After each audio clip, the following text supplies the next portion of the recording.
Oh, the story is about to start singing, so we have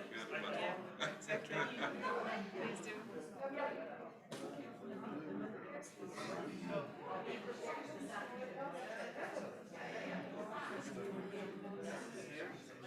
Yeah.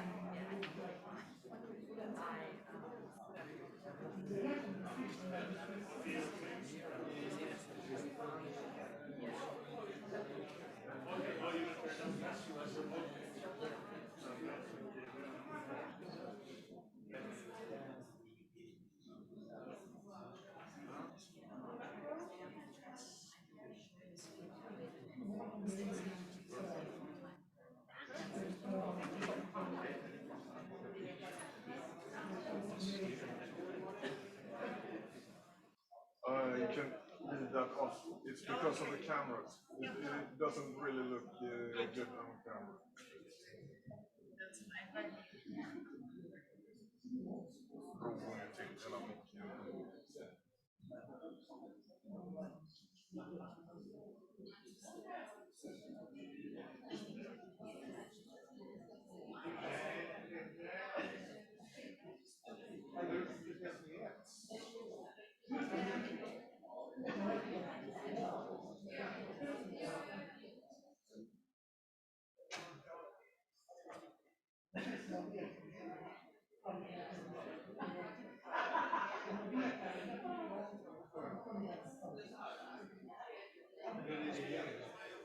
Okej. Och hur ser schemat ut här?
Good morning, everyone.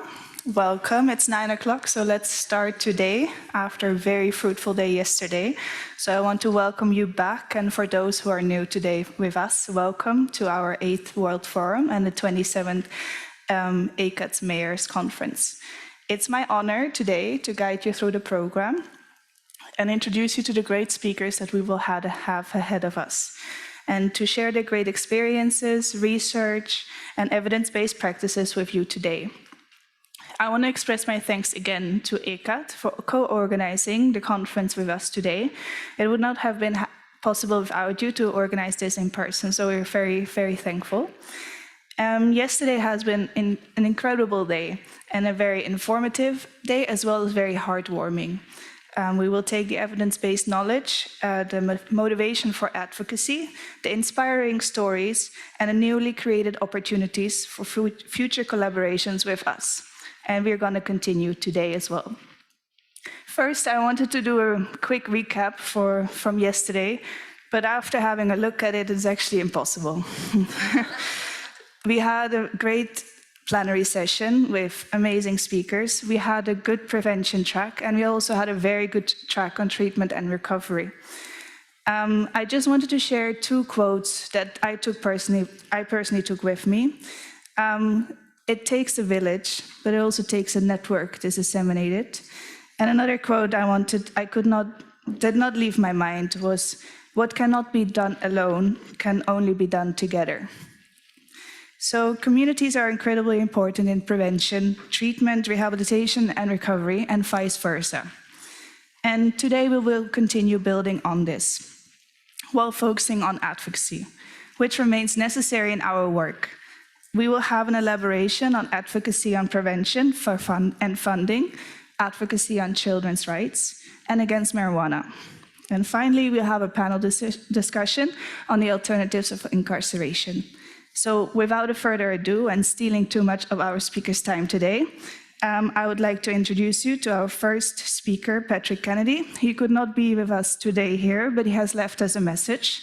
So to quickly introduce you to him, during his time in the Congress, Patrick Kennedy co-authored the landmark Mental Health Parity and Addiction Equity Act, which requires insurers to cover treatment for mental health and substance use disorder no more restrictively than treatment for illness of the body, such as diabetes and cancer. We're honored to have him pre-record the video for us today, and have a nice, Thank you all very much for giving me the opportunity to address you. I would first want to thank Her Majesty Queen Sylvia of Sweden for her leadership in using her important position to really advance a cause that does not get the attention and organization that she can alone bring in the way that she has with the World Federation Against Drugs. I just think this forum is such a crucial forum and discussion for us around the world, especially at this important time where we are seeing so many people vulnerable to addiction in the wake of COVID and all of the stress around the world. And certainly in my own country, the United States, I also want to acknowledge Assistant Secretary Walsh and Brian Morales from the State Department as well, and their whole team. I want to acknowledge UNODC for the leadership that they provide in helping to provide a template for us to disseminate best practices and evidence-based interventions around the world so that we can finally address addiction as the brain illness that it is. And also, we can implement the kinds of policies that have been demonstrated to make the greatest difference in reducing the scourge of addiction. I want to also thank my good friend Kevin Sabet, with whom I've worked for many years and who's been such a leader in the United States and around the world, particularly in my country, for helping to push back on the effort to commercialize a new addictive industry, a big tobacco. I think that the public health could not be more in jeopardy by an effort to really de-risk and de-emphasize the harmful effects of a drug that now is more potent than ever, a drug that comes in more forms than ever and is more ubiquitous, especially with an industry that is, like any other addiction for profit industry, bent on getting more consumers. I am a person who lives in long-term recovery, which for me means that I have not had to use drugs or alcohol since February 22nd, 2011. I'm also the lead sponsor and author of the Mental Health Parity and Addiction Equity Act. And when I left Congress over a decade ago, I really wanted to work to implement this law that says that we must treat addiction with the same sense of urgency, with the same coverage, and really with the same approach that our House of Medicine has used in approaching other chronic illnesses. Over the period of that time, I thought to myself, we have such a big epidemic of addiction and mental illness in my country, as we often do around the world. And I thought, we can barely, if any way, address the current crisis, let alone add to the numbers of people who will need treatment, for both psychotic disorders as well as treatment for addiction and other mental illnesses.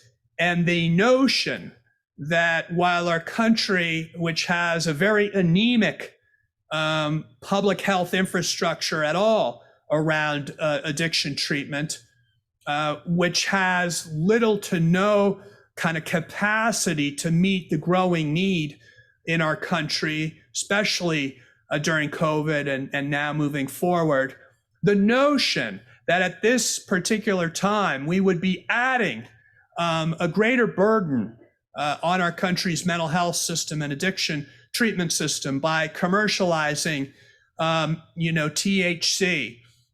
It's hard to imagine that this has taken off so much, except to know that the money behind addiction will always put the public health in jeopardy. We saw that with big tobacco. We've seen how, in spite of our efforts to curb tobacco in the United States, tobacco has taken its market all around the world to addict more people.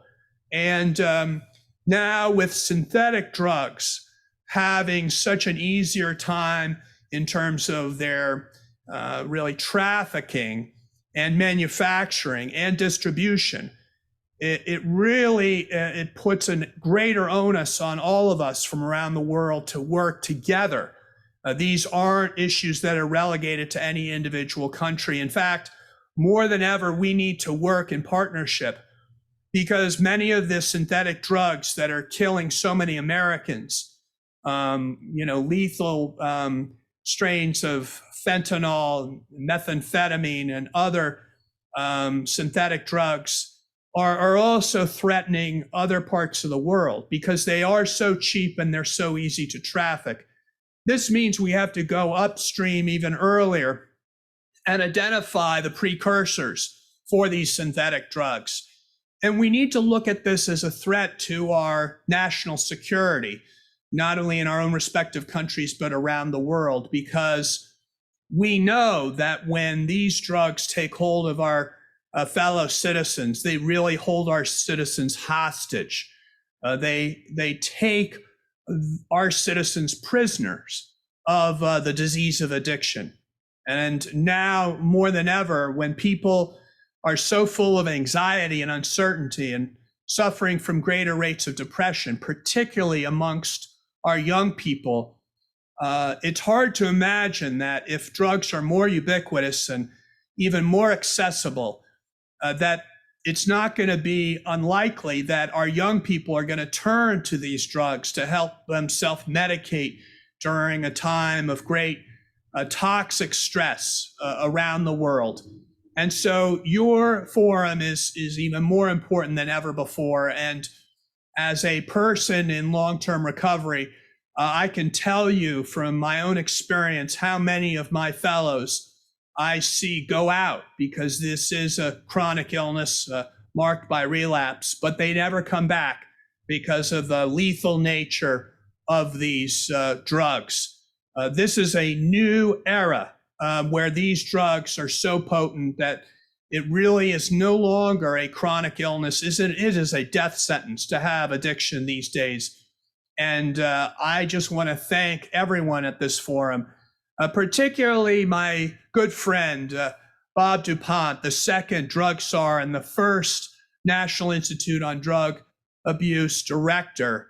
Bob, thank you for your many, many years of leadership and also being a co-founder of this forum.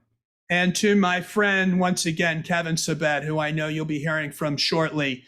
Thank you, Kevin, for your leadership in helping to wake up America and really bring the policy and the science and the data to the fore so that our policymakers in the United States cannot move down this road blindly, that they will be made aware of the devastating future impact of these policies to open up and de-risk and commercialize a new addictive product. I thank all of you for what you're doing to push greater intervention and prevention. And I look forward to working with all of you internationally to take this message of public health to the world.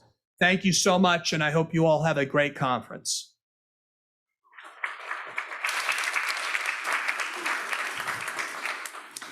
Even though he's not online, I would like to thank Patrick Kennedy for his statement this morning, opening this event, the second day, the track on advocacy.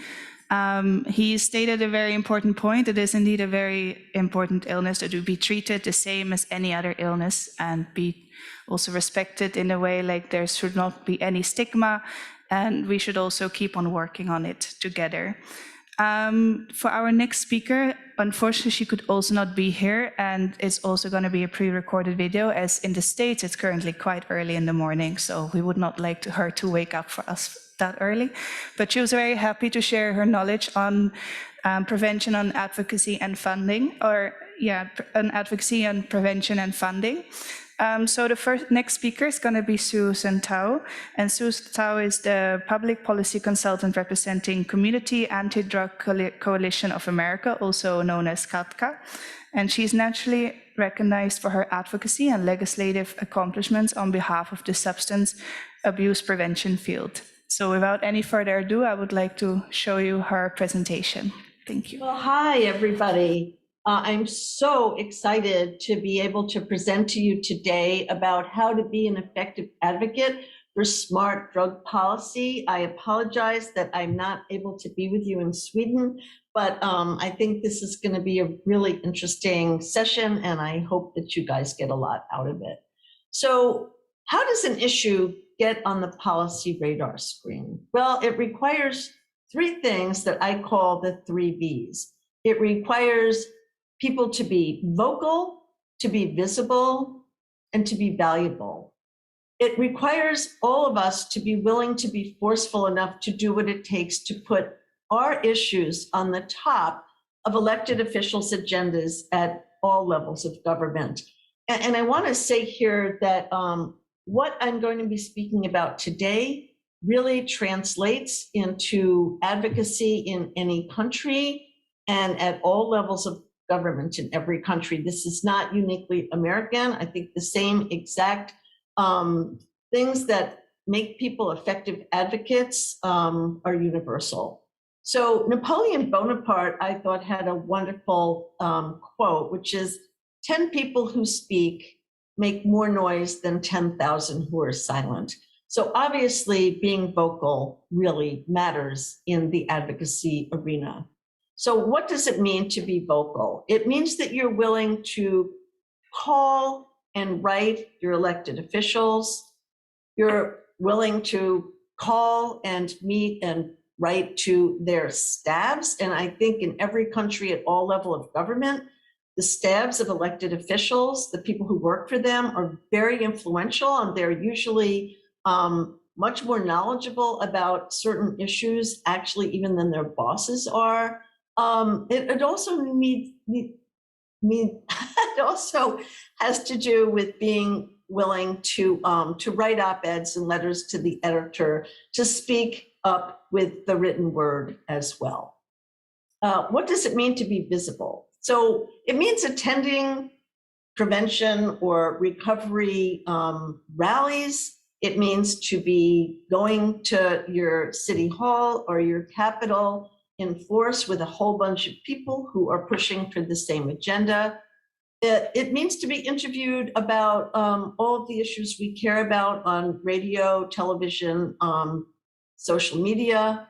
And it also means to hold events and invite your legislators and their staff so that you can really brief them on issues, but also give them visibility. So it's not just about us being visible, it's also about giving visibility to elected officials with their constituents.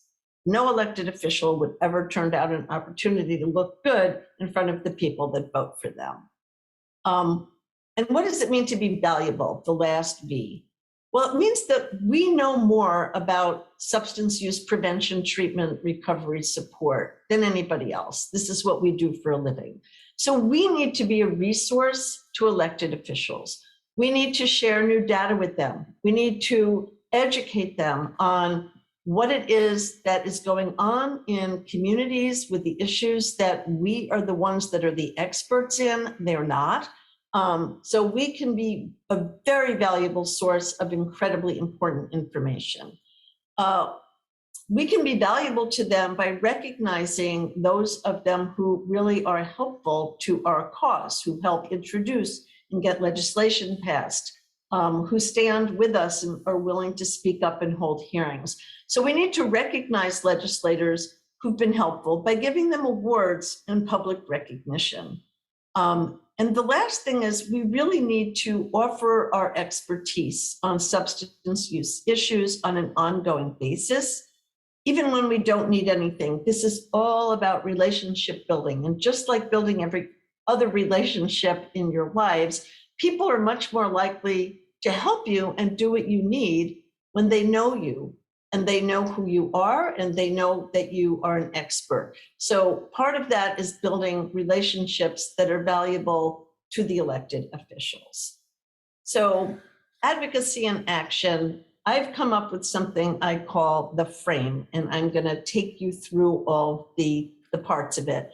So basically, the frame is F equals facts, R equals reduce them to one page, A equals anecdotes or stories, M is map out your advocacy strategy, and E is evaluate your results. And now I'm going to take you through each part of the frame. So F are facts, the data. What we take to elected officials really needs to be grounded in evidence, data, and facts. So facts are data, statistics, research studies, evidence-based strategies and recommendations. And the thing about facts is we always have to cite our sources. There's so much misinformation that we need to make sure that what we bring to legislators and other elected officials and key influentials is very solid and that all the sources are cited. So where do you find facts? The preferred sources would be government studies, peer-reviewed literature, and the caution here is fact sheets from other nonprofits might not always be correct, and they might not always have citations. And the red light is stop, do not use Wikipedia or any other unsourced websites because you lose your credibility if all of your facts are not cited and from really respected sources. So R, reduced to one page. Why is this important? Because elected officials at all levels of government are very busy and they don't have the time to read a whole bunch of studies. It's really up to us to give them the information in what I'm going to call snackable bites or little chunks. So this is the outcomes from the Drug-Free Communities program in the United States. We've taken a 150-page document and we've turned it into one page that proves that the program is really effective. We can see here that for middle and high school students, alcohol, tobacco, marijuana, and prescription drugs have all been reduced tremendously. And we see major population level reductions in all of those substances across middle and high school students. So this is what works, turning something into one page that's a visual that people can see, reductions in something like drug use, which are really great, or we could show increases in things like school performance or other metrics that really matter to elected officials. Now here's an example from a coalition in California, and what this shows very quickly is how kids who drink in this community access alcohol. Why is this important? Well, because it turns out that house parties and getting alcohol from family and friends or at their homes are the reasons that most kids get alcohol. So if you're going to go to elected officials and ask them to help you on developing strategies to combat underage drinking, you have to have the data to show them where they're accessing it. And in this case, we need strategies that really are directed to parents and to family and friends. Not that clubs and restaurants aren't a source, but if that's what you were going to focus on, you wouldn't get to where you needed to go, because that's not how kids are actually accessing alcohol. So 3 questions to consider for any one-pagers that you're doing. 1, is the data accurate? Why is that important? Because if you go in with inaccurate data, you lose your credibility. The data has to be accurate. Is the data accessible and understandable? And as I showed you in the previous examples, charts and graphs that show decreases from a baseline over time are a great way to do it. Bar graphs, chart graphs, graphs, anything that makes someone take a look at what it is you're trying to get them to understand, and just looking at your one page, does it? And is it understandable? And then the last one is the data actionable.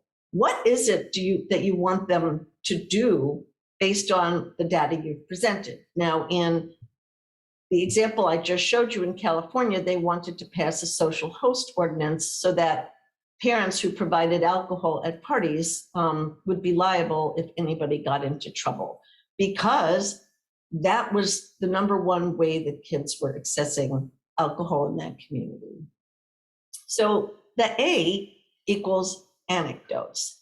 Data is always incredibly important and is the basis for making a case. But data doesn't sing to people. It doesn't necessarily resonate to people. So we need to put a face on the data through stories that make it relevant and relatable, and that can actually pull at someone's heartstrings. So data is critical, but you've got to put a face on the data. Why do anecdotes matter? Because they make the data resonate, they make the data human, and they make people get it. So although anecdotes are incredibly important, they're necessary but not sufficient. Just going in with anecdotal evidence without data is not going to work, because you have to have the data to prove that what you're talking about matters, and you can prove that it is important based on the data. So now we have M, map out your advocacy strategy. And I'm going to take you through something here called the power analysis, which is the basis for any advocacy that you're going to be doing at any level of government anywhere in the world. So cities, counties, state legislatures, national governments, this is what you need to do before you get going on your advocacy. You have to figure out what it is you want to change, or what do you want to stop from changing? And I have that in there because in our country, the marijuana laws are starting to, well, have changed very, very rapidly. And we'd like to stop legalization from happening at our federal government. So what do you want to change? What do you want to stop from changing? Is it a law? Is it a regulation? Is it a policy? Is it something that you need funded? You need to know what it is you need, what you want to change. And then you need to really convince people why the change is needed, or in the case of the marijuana example, why the change would be detrimental.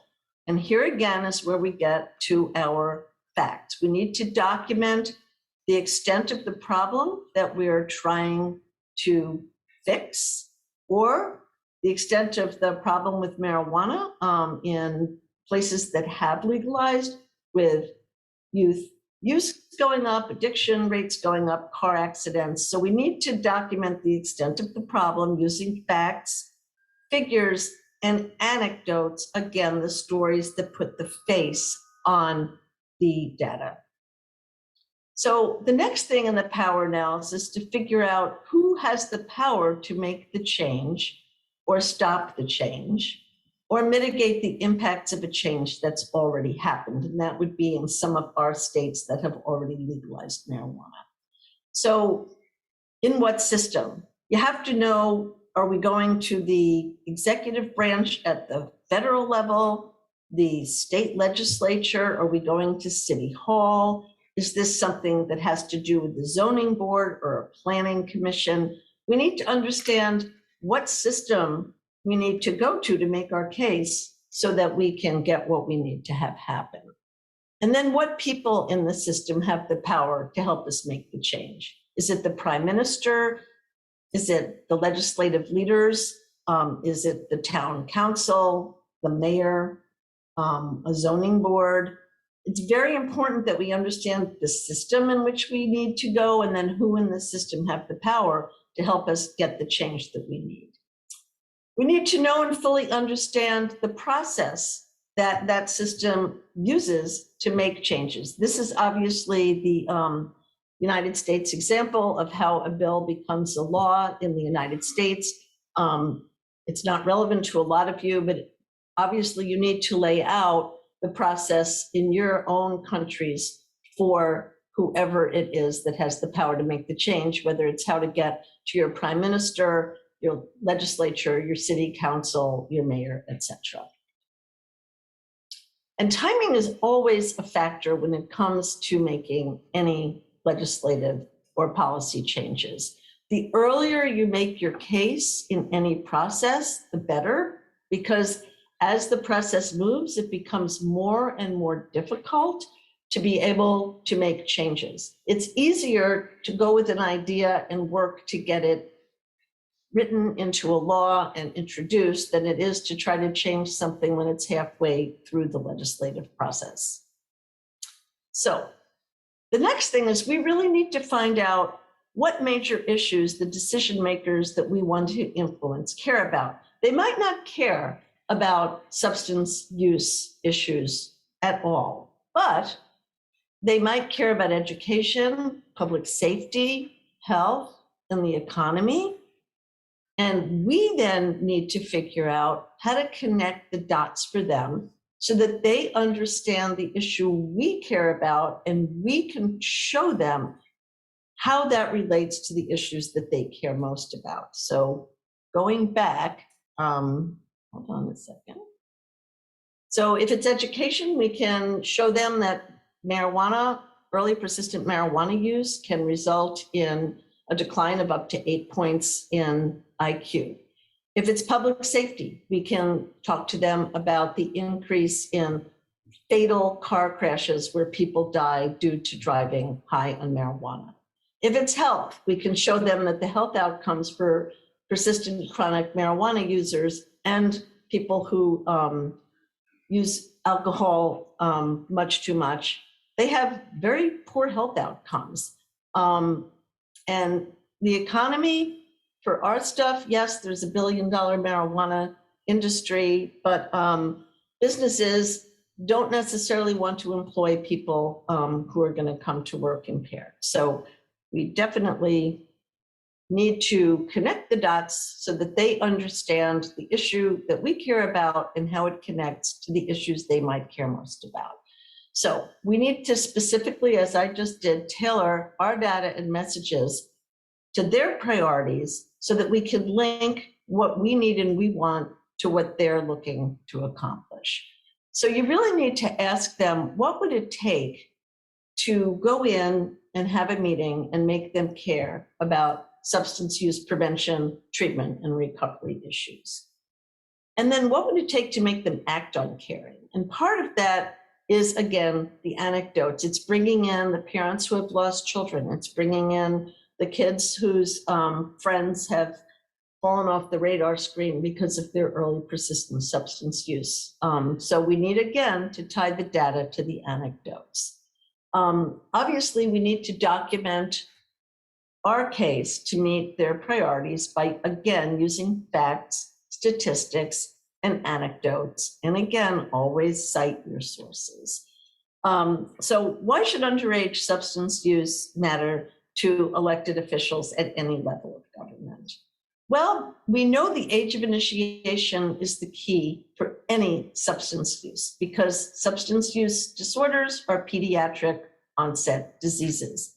We know that 90% of adults with a substance use disorder started their use before age 18. And we know the earlier and heavier the use, the more likely a person will develop later substance use problems.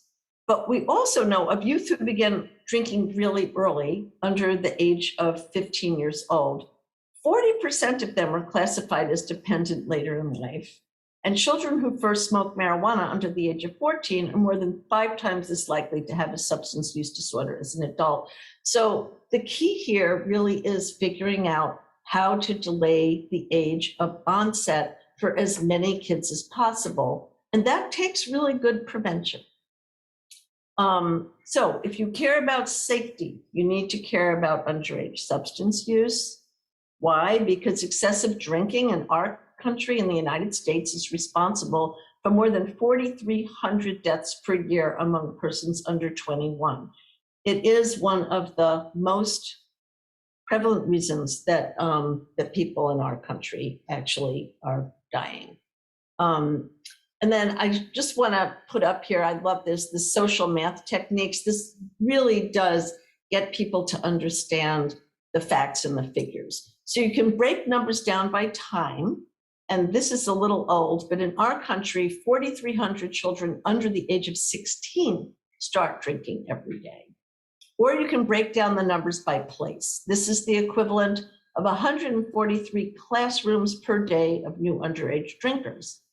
Or you can provide comparisons with familiar things. And this one is true in the United States, and it's quite scary. Alcohol is cheaper in the United States than milk or orange juice. Now, that should raise some awareness in elected officials that we probably need to tax alcohol at a higher rate. And you can provide ironic comparisons as well. There are more places to buy alcohol in our community than to buy school supplies. So social math, I think, is a very compelling way to make a case quickly to elected officials and other decision makers about why a change is needed. So the next thing to figure out is, who are your potential allies going to be? Who are the people that are going to join with you to make the case about what needs to be changed and why, and be willing to go to meetings with elected officials with you and stand up with you, sign petitions, write letters, do whatever's needed. So usually our potential allies are our parents, faith community, law enforcement. On the marijuana issue in the United States, the media has not been an ally at all, but if there's any way to get the media involved, that would be great. Parent associations, civic organizations that work with youth, those are the people we need to recruit to be in our advocacy coalitions. If it's about marijuana, sometimes the lung associations and the heart associations are interested because marijuana has devastating effects on both the lungs and the heart. So what is the shared interest of people in joining with you to be part of your advocacy coalition? Parents should care because they would like the best outcomes, hopefully, for their children. And substance use and the adolescent brain don't mix.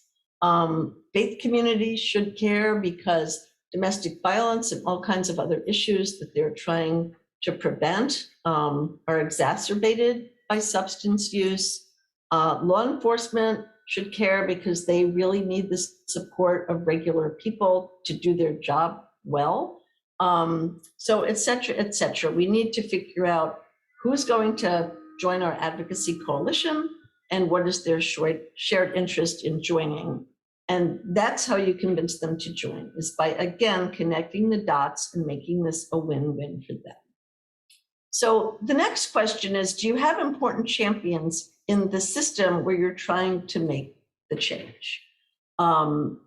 So if you have to go to the mayor, what is it that you would present them with that would convince them that the change is needed? Or that we want to stop a change from happening, or to mitigate the impacts of a change that's already happened. So who are you going to ask to help you in recruiting your champions? So the champions, as we said, could be the mayor, the town council person, a legislature. You usually want to go to somebody who they respect, that knows them, and that can get to them. And that's really, really, really important. You can call cold and make meetings, with people. That totally also works. But sometimes it really works better if you have a connection or know of someone who has a connection to the person that you're trying to get to. We all need champions in the systems where we want to make the change. So you need to go to the head of the right committee who has jurisdiction over the legislation. If it's a policy change, you need to get to the right people in the administration, and we need the right people to help us get to them. Then you need to figure out who you're going to bring with you when you have a meeting with key influentials to be able to make your case. I would say youth are a really important component of doing this, especially if you're talking about youth underage drinking and youth marijuana use. They are the best spokesman possible. You also want to bring an array of people who have little different perspectives on the issue, but that are going to stick to the point, and also that are people that the people you're meeting with know and respect. So the next point is critically important, which is you have to know who your opponents are going to be. In what we do in substance use, we're up against a lot of very powerful interests, the alcohol industry, the tobacco industry, the new marijuana industry. So we need to know who our opponents are going to be. We need to figure out how they're going to try to defeat us by laying out the arguments that they would use to try to defeat us, and then to counter each of those so that you have talking points and you've already thought through how to answer when someone you're meeting with says, well, how about the fact that, marijuana is going to bring in billions of dollars in new revenue? The answer is that hasn't happened anywhere.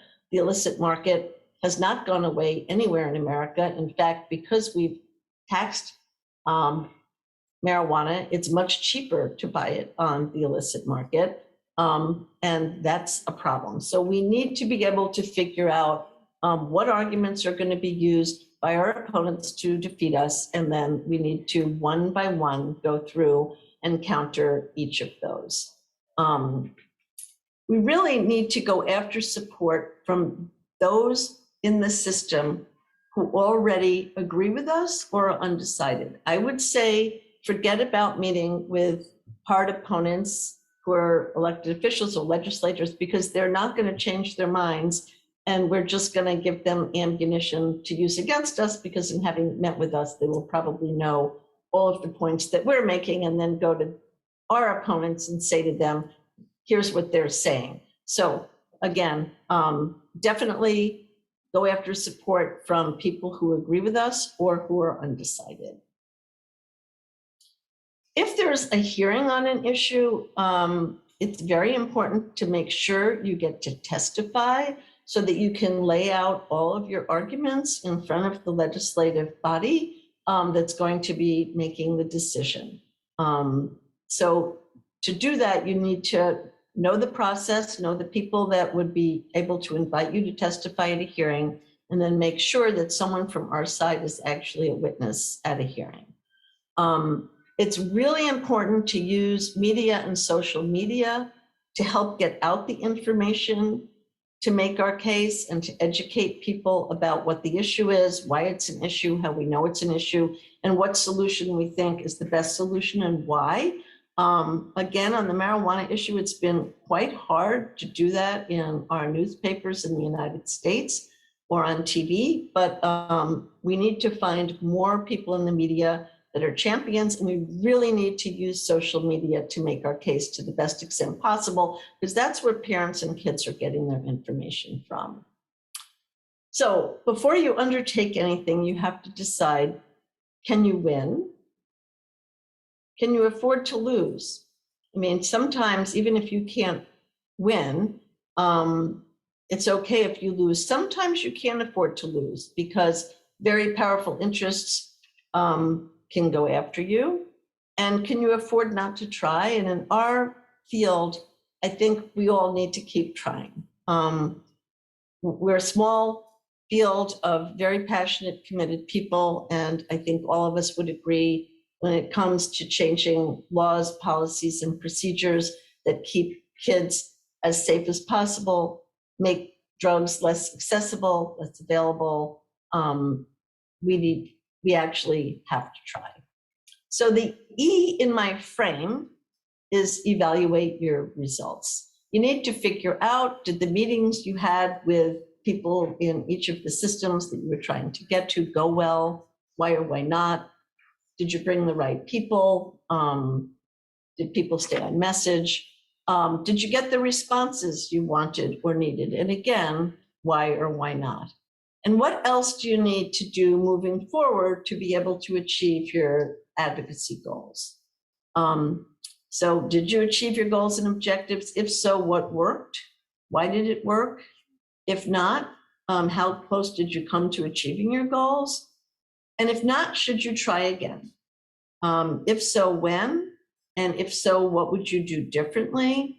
And what else do we need to do moving forward if we haven't achieved exactly the goals that we had set for ourselves? You also need to do evaluations once you've won to protect your wins.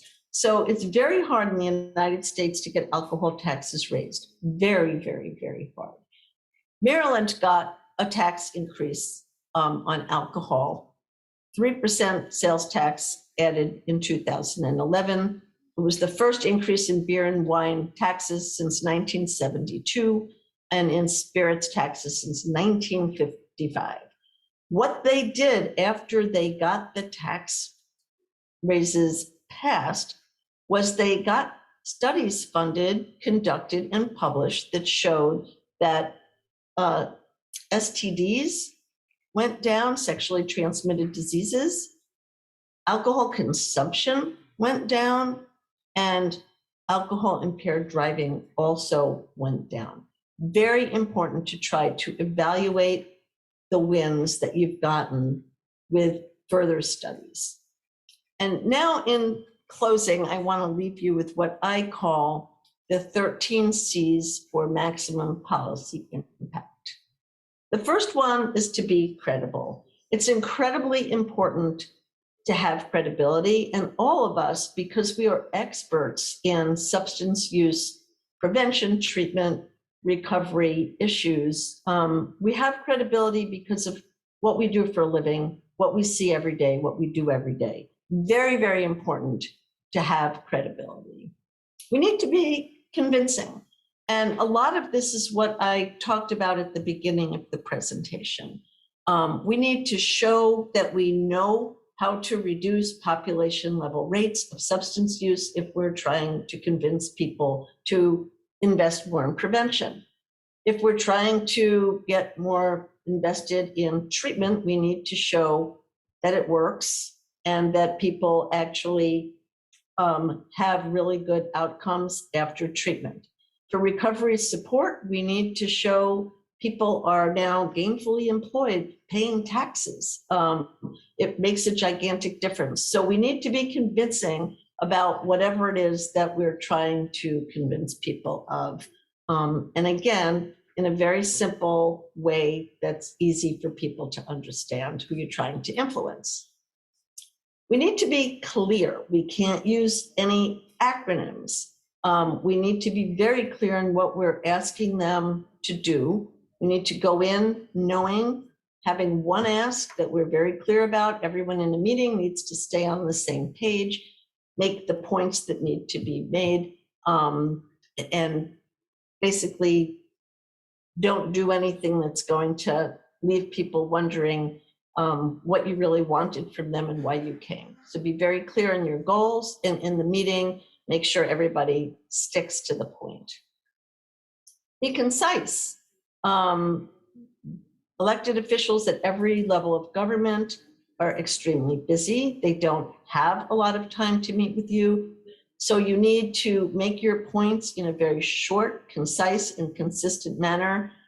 We call that in the United States the KISS principle. Keep it short and simple.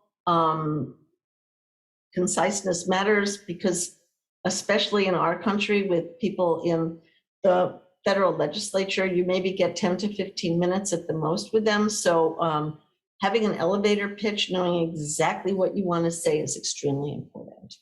You need to be consistent. You need to make sure that what you're asking for is consistently the point. You don't want to sort of go in and ask for one thing and then change it in the middle of your advocacy campaign, or bring people to meetings who are not going to stay on point and going to raise other extraneous issues that actually aren't going to help us get what we want.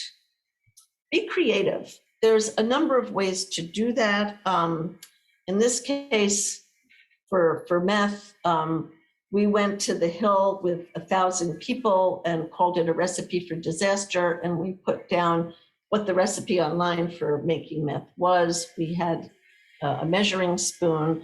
Another way to really be creative is to have visuals that TV people are willing to film. So when keg registration, in our country, kegs have beer in them, was an issue in Maryland that the legislature did not want to touch. We organized a whole group of kids to march on the Maryland State Capitol. They had caskets where, you bury dead people in, and they had signs that said kids plus kegs equals caskets. So they put the kegs into the caskets and they marched up the steps of the Capitol, and lo and behold, the TV cameras were there. It was a great visual, very creative. Keg registration passed in no small part because it went on the news, because they were very creative in how they went about it. And it was very hard for the legislators to then ignore the issue. Be committed. Nothing in policy happens overnight. It always takes time to get a bill passed, to get a policy changed. And you have to stick in with it from the very, very beginning until you've achieved your goals. So very, very important to be committed. The next one's be connected. We need to be connected, of course, to other people who are in our advocacy coalition, who we need their voices to amplify ours. And we really need to be connected to the people in the systems who have the power to make the change. We need to build those relationships, sustain those relationships, continue to send people information all along that helps them to understand the issues involved. We need to be connected basically to everybody. And we need to build coalitions, which is similar to being connected, but we need people under one umbrella to again be speaking with one voice about why the change is needed, and to be able to stand with us, to go to meetings, to go to events, to write letters, etc.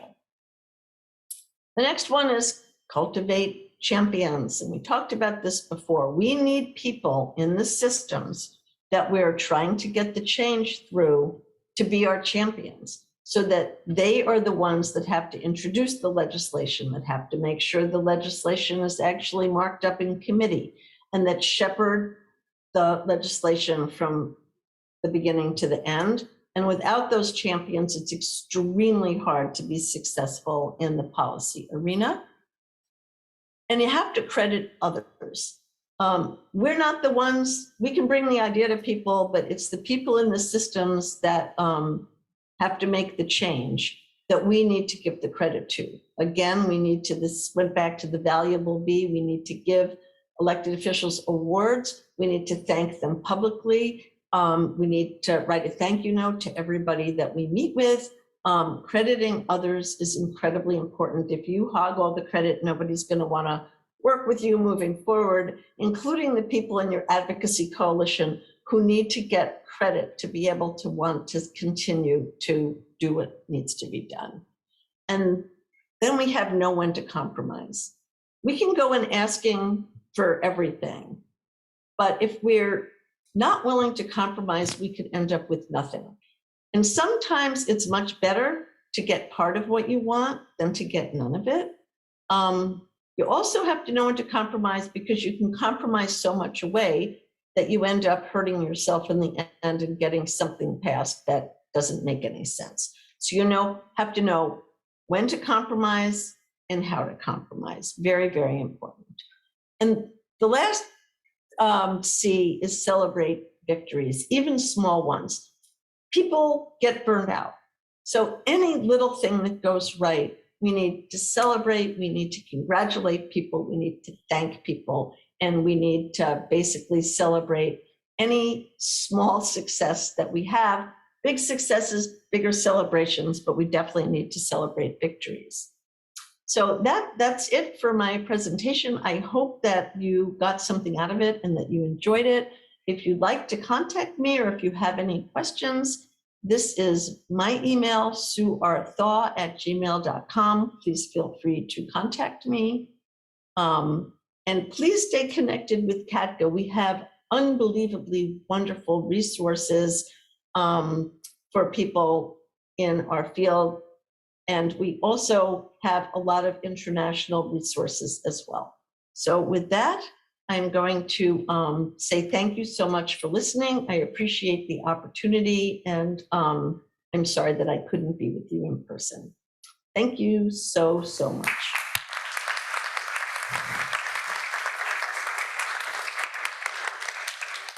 Thank you, Sue. We will direct a message to her that this was a great overview of how to advocate for the cause.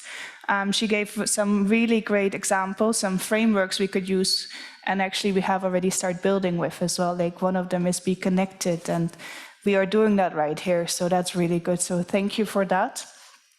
I would like to introduce our next speaker. She's here with us today, Diana Joseph from Fourth Way Foundation, and she will be talking about advocating on children's rights. So she will continue basically on the advocacy that Sue has been talking about and showing some best case examples. Before I want to introduce her, because she has a great bio as well. She's a managing trustee of Fourth Way Foundation India, and she has over 15 years of experience working with international organizations. She has been actively championing the cause of inclusion with a focus on children with special needs and child rights to education and a substance abuse-free environment. She advocates in uniting stakeholders to take responsibility and works with communities to participate in change process. So please, Diana, the floor is yours.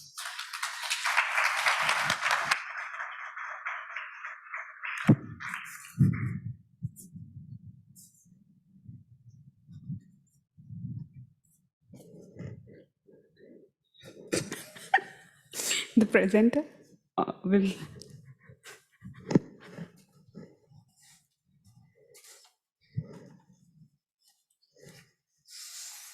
Yeah, good morning. After yesterday's presentation with all the graphs and the data and all the information that was an overload, I went back in the evening and I drastically changed that presentation of mine. It's not aesthetically fine because it's going to be a lot colorful and kind of reflect my country. I am given half an hour and I hope to do justice to it. Usually I'm very shy. I finish in 10 minutes and leave, but I'm going to take my time today. What I plan to do is spend the first 5-10 minutes giving you a context of where I come from, the country I come from, and the little state that I belong to. Kind of putting in the context of what's given to me as a discussion on child rights and how different parts of the world understand child rights differently. And in the context of the problems that we face, what takes precedence and why a discourse like this, a political public discourse on drugs or a drug-free childhood might not be the priority of a nation like mine, and how civil societies like us really need to push the agenda.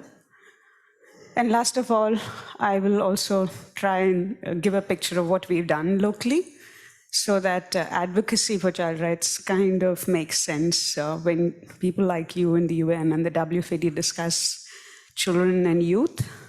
It kind of goes down to the layers that we have to look through to actually make those policies work. So let me get on to the colorful part of the presentation. This is India. For people who, how many of you have been to India? And that's a fair share of the audience. So then I won't do a lot of India talking today, but I will take you to the little state that I come from, the red little patch down in the south of India. It's called Kerala. Kerala. It's a very beautiful place. Few of you have been to the conference last time, but you see where we lie, we're kind of losing the state to the sea as well. With the predictions for climate change, it's said or it's predicted that by 2050, if the world really doesn't do anything drastically right, a state like mine won't be on the map. It's a serious issue, and WFAD working with us knows that a lot of children that we work with, or Billy, who was there last time by the coast, many of their homes have gone in the last monsoon. Like, they don't have homes anymore. So that's the state of Kerala. Having said that, it's a beautiful country. It's a beautiful state. And we were colonized for a long time. So the comparison always goes to England, okay? So that's what it looks like if I were to put a map of England. Kerala is really tiny. England is 3 times the state of Kerala, not India, okay? So I'm not talking India here, we're talking about one. England is 3 times the size of Kerala, but we have half the population of what's in England. That means our people ratio is very high. Density of people in the small space is very high.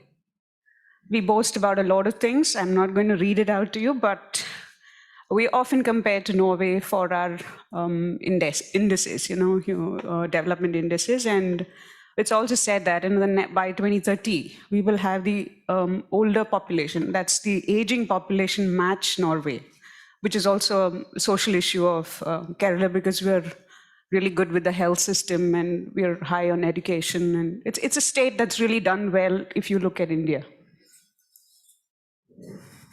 That's the truth. I live in God's own country, and it's really beautiful. This is what an average scene looks like in Kerala. We strive for education. We are one of the states with 100% literacy. That means everybody knows to read and write in this little place. And that's why advocacy like ours really kind of bears fruit, because people understand what we're speaking. This is the Chinese nets in the south of Kerala. So this is the mountains we are blessed with. But though we are losing land to the sea, we have really beautiful mountains. This is the backwaters. We are really, really blessed with resources. And that's culture. We claim to be 2,000 years old, still active, still being practiced, and still very proudly being passed on to our next generations. I don't know if you know what does it look like? They decorated elephants. Elephants are used in our ceremonies, and often our architecture, you can't see it clearly. Also, the old architecture takes from the nature and all our customs. And this is the beauty of the place I come from. You will see why I'm using all these slides. We love football. And you could, during the season, come to Kerala and you mistake it for Mexico or one of those states that's really celebrating football. Thanks to WFAD for having taken us seriously.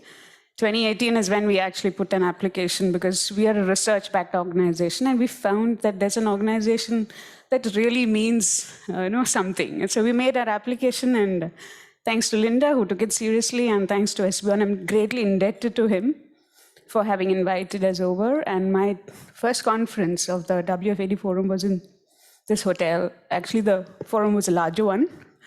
We had, I think, the whole hall here, but in 5 years, I think what you all have done to the organization and my work is incredible, because we indebted. Because somebody took us seriously. While the state government that I work with really was not buying the story. We're a tourism state, which means anything that we say or accept about the problem of narcotics and drugs directly affects tourism, which we've invested in the last 30 years or 3 decades. We put a lot of investment in building that little place, but this is going to directly impact. So it was difficult for us to get the government to take ownership of it, and WFAD's conference that they did in partnership with us in 2019 kind of set the ball rolling. And this is my task for today. I'll speak on children and rights and how we as nations understand child rights. In the context of Article 33, all of us know what Article 33 is, that is going to safeguard, or it speaks about safeguarding children in the context of narcotics and drugs, its use, manufacture, and trade. And children are to be kept away. That's what Article 33 speaks about. But coming to a country like India, I always keep saying when I speak for India, I'm actually kind of representing a lot of nations that surround India, because India is a country with over 15,000 kilometers of land border on the north, sharing borders with 7 countries, starting with Afghanistan, Bhutan, Bangladesh, China, Nepal. We have 7 countries on the north which we share borders with, and the line of control sometimes is not something that we can actually guard, 15,000 kilometers. And down south, that's the space that I'm coming from, shares the maritime border with over 3 nations. Sri Lanka, Maldives, and Malaysia, and things like that. So there is a whole situation where India is sandwiched between the Golden Crescent and the Golden Triangle. That makes us a very strategic trade route, both by land and by sea. And it's been so for ages. We boast of the Silk Route and the maritime routes. We were invaded because our maritime routes were open, and we were colonized because of that. And starting with Kerala, that's where he landed, and Vasco da Gama's story continues. So with a population so large and a nation that's really aspiring, we house, I think, 1/5 of the world's population. That means that's how large India is. We are, I think, the world's largest aspiring economy. We are 1/6 of the market economy in the next 2 decades to come. So there is something right that my country has done in the last 30 years with the right to education, right to safety. And I'm a product of that, 30 years of good leadership that has really brought India to the center stage. But India is a country of vast divides, as is all countries here represented, and my neighbor countries that I'm also presenting here for. And if you just look at the size of just the population of children between 10 and 19 years old, we're talking again in a comparison to England, we are 3 times the population of England, not a subpopulation of the children, but the population of England. That's the size of just 10 to 19 years old. And we have huge policies that are really working towards ensuring that our children have rights and education is met and basic rights of food, safety, and health. And this is a reality that India is actually going to face, is facing now, and I think is going to unfold. We are on the brink of something that America has faced with the opioid crisis. We really want to get the story right before things go wrong. And that's why India, I think, will lead a discussion like this, the way I see the nation gearing up. Because if there is any country that actually delivered on the COP26, I think it was India. Very few countries delivered on the climate plan, and India did that right. And I think India has the potential to also lead this discussion on narcotics and the debate, because what it does is directly affect the young population of my country. And with that will be a lot of neighboring nations that will benefit as well. How we understand the basic rights of children. We look at health, we look at education, we look at safety within the family. Play and recreation is a big dream, but we are aspiring towards it. Yesterday when Iceland was presenting, I was just sitting down and dreaming a country that could actually put sports at center stage.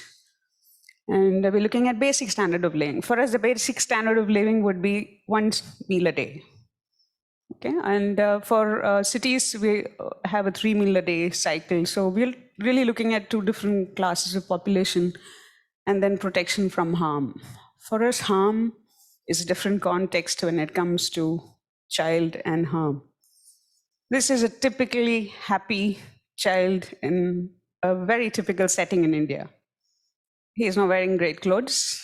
He's got the brightest smile. And this is the reality of India. We are happy. We're very happy people. Why? If you look at the child, he's happy because he belongs to a kind of a vulnerable community. But in that space, his family is taking care of him. And he has a right to grow in a settings that's safe. And that's child rights for us. Now we discuss why it's important. Why it's important is because this is also a reality. And I'm speaking for Pakistan, Afghanistan, all the other nations around India that has this divide. These are children on the streets. These are children who work. They support their families. They actually are growing faster than they are, their age. But it's a reality, and they're happy. They're happy in that, and they're safe. They're safe in this context.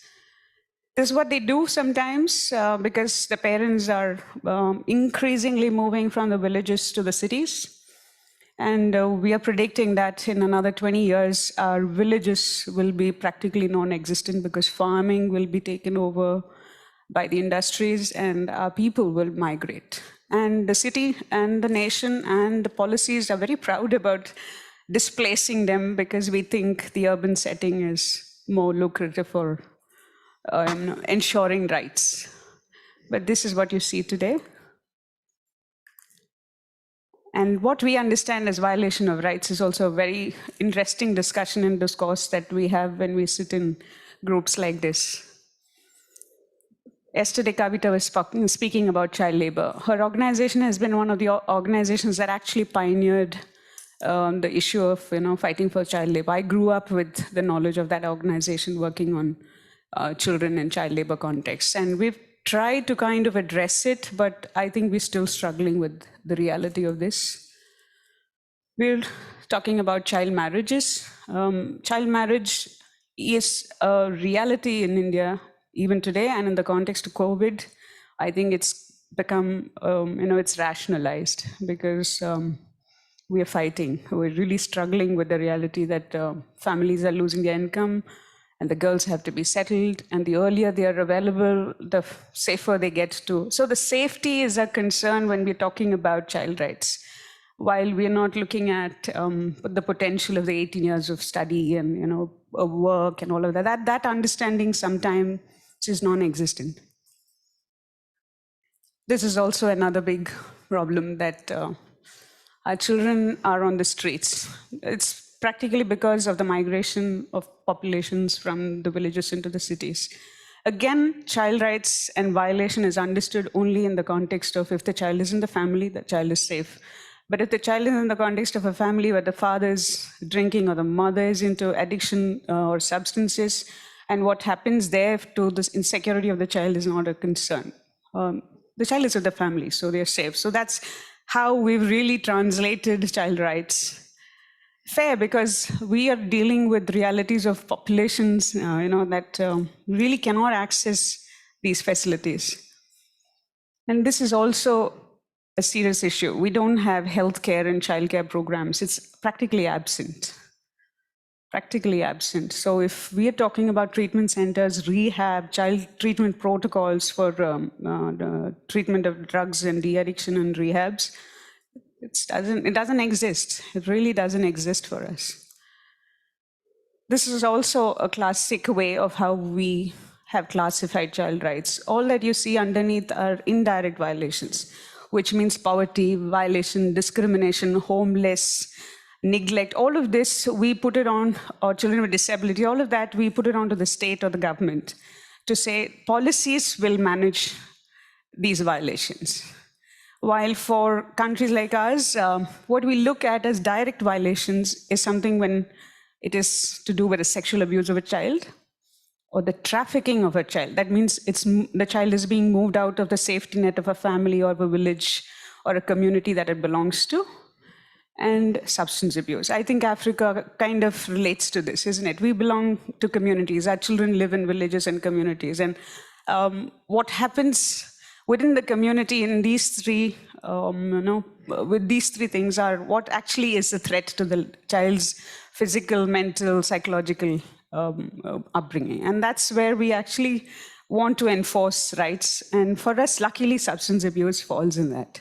Very strategically, it's going to impact the health, the mental health, the psychological, and then the discussion of substance abuse takes some center stage for people like us and civil societies.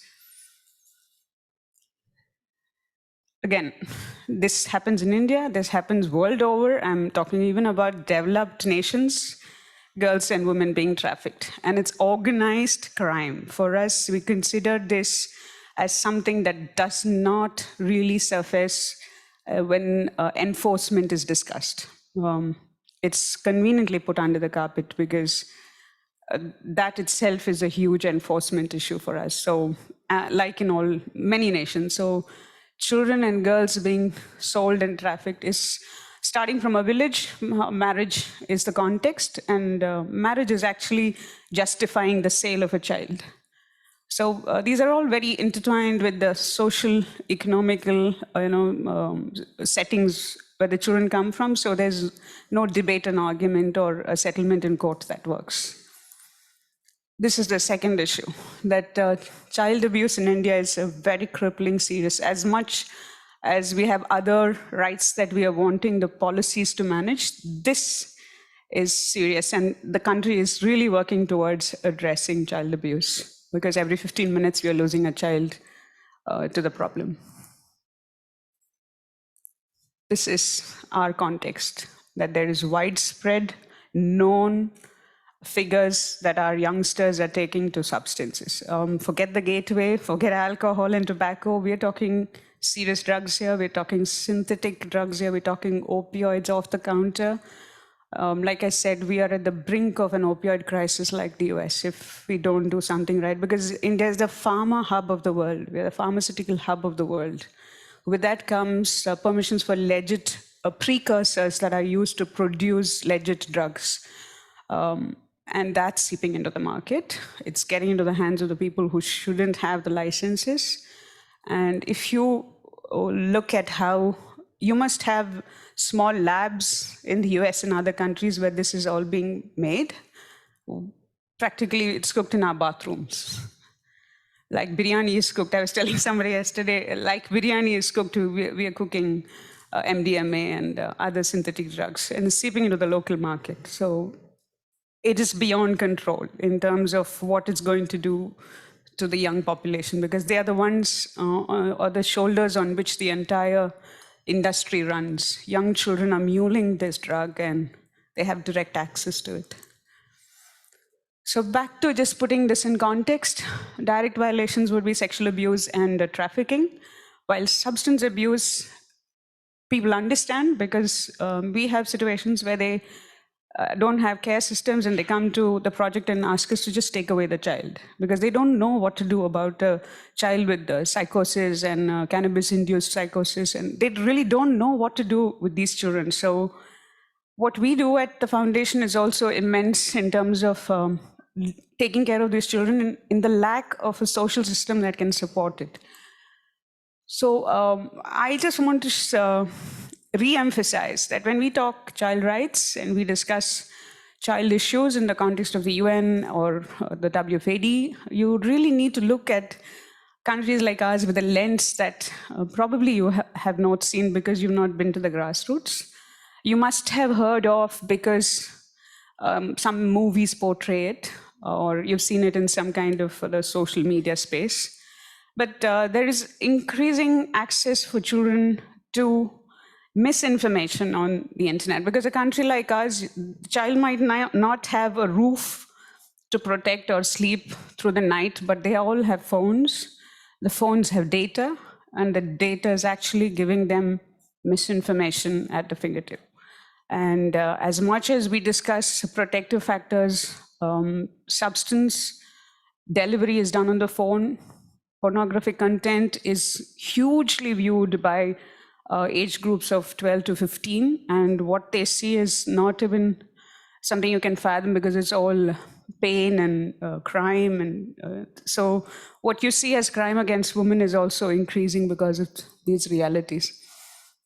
I won't dwell on this. I just want to say that 10% of the world's population, at least the developed world's population, is discussing about the child's right to experiment, the child's access to, alleged THC, all of that. Not the child, but young adult or growing populations. While 90%, like in the morning, they were saying 90% don't use all this. They're not too bothered or they're not getting stuck in the cycle of substance abuse, but they're affected by it.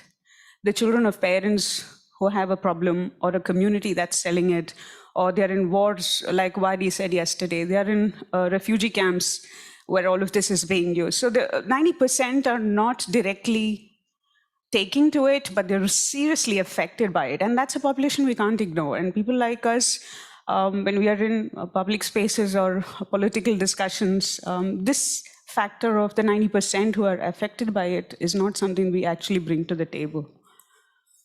What can be done? It's a big question. This is how we understand back home. It's just a 5% of a population that really needs care, which means they need to go into rehab, they need to go into de-addiction programs, long-term care. And that's, for India, 5% really large, very large. And 20% in any population, I think, needs long-term care, counseling, hand-holding. And children who are in various social family settings that really don't have the support, like broken homes, single parenting, children who are diagnosed with the behavioral disorders, all of that is at 20% in most of the populations. That's world over. And that care is something that we lack when it comes to child rights. 75% are the population that really sit on the fence. They have enough data, they understand this, they understand legalization, they have these discourses on use and non-use. But what we don't also realize is when it is the 75% of the youth that has access to information like this, they are the ones that tomorrow don't have a voice. They don't go to the yes or the no. They'll just be the population that keeps quiet because they think it does no harm. Everybody has a choice, and it's by choice that we take to whatever lifestyles we want. So for us, at least the 75% of people who are not affected by it becomes the silent population that kind of is silent and is giving permission for the rest of, like in India, we have 7 states that have a legal ES to produce medical marijuana. We know how much actually goes to the world of medicine. The rest is actually seeping into the market. So these are the populations that voice on social media don't have a connect. Random surveys, they all actually take these surveys, and these surveys come out as data that your people present, and people are okay. And that's the 75%, because they are fed with information that really is not the right information. We're looking at this as a criminal justice system, because our prisons are full. Yesterday, I was talking about juvenile incarcerations. Primarily, we don't know what to do with these kids. So we are put into systems. And they either go into full-blown crime settings after they're released, or they come out as people more confused about what to be doing with their life. And crime kind of is the only way that they know, and they go back to.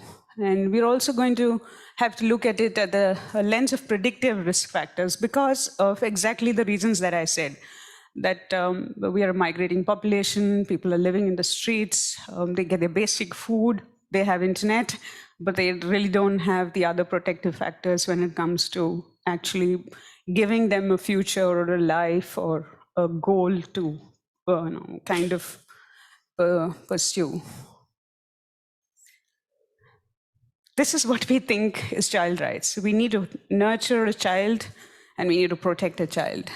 And communities do it well. India is a very classic example of, even if the child is in the slum, there is a community around the child that's taking care of it. So if the father might be a drunk, but then there might be an aunt who kind of takes the child in and takes care.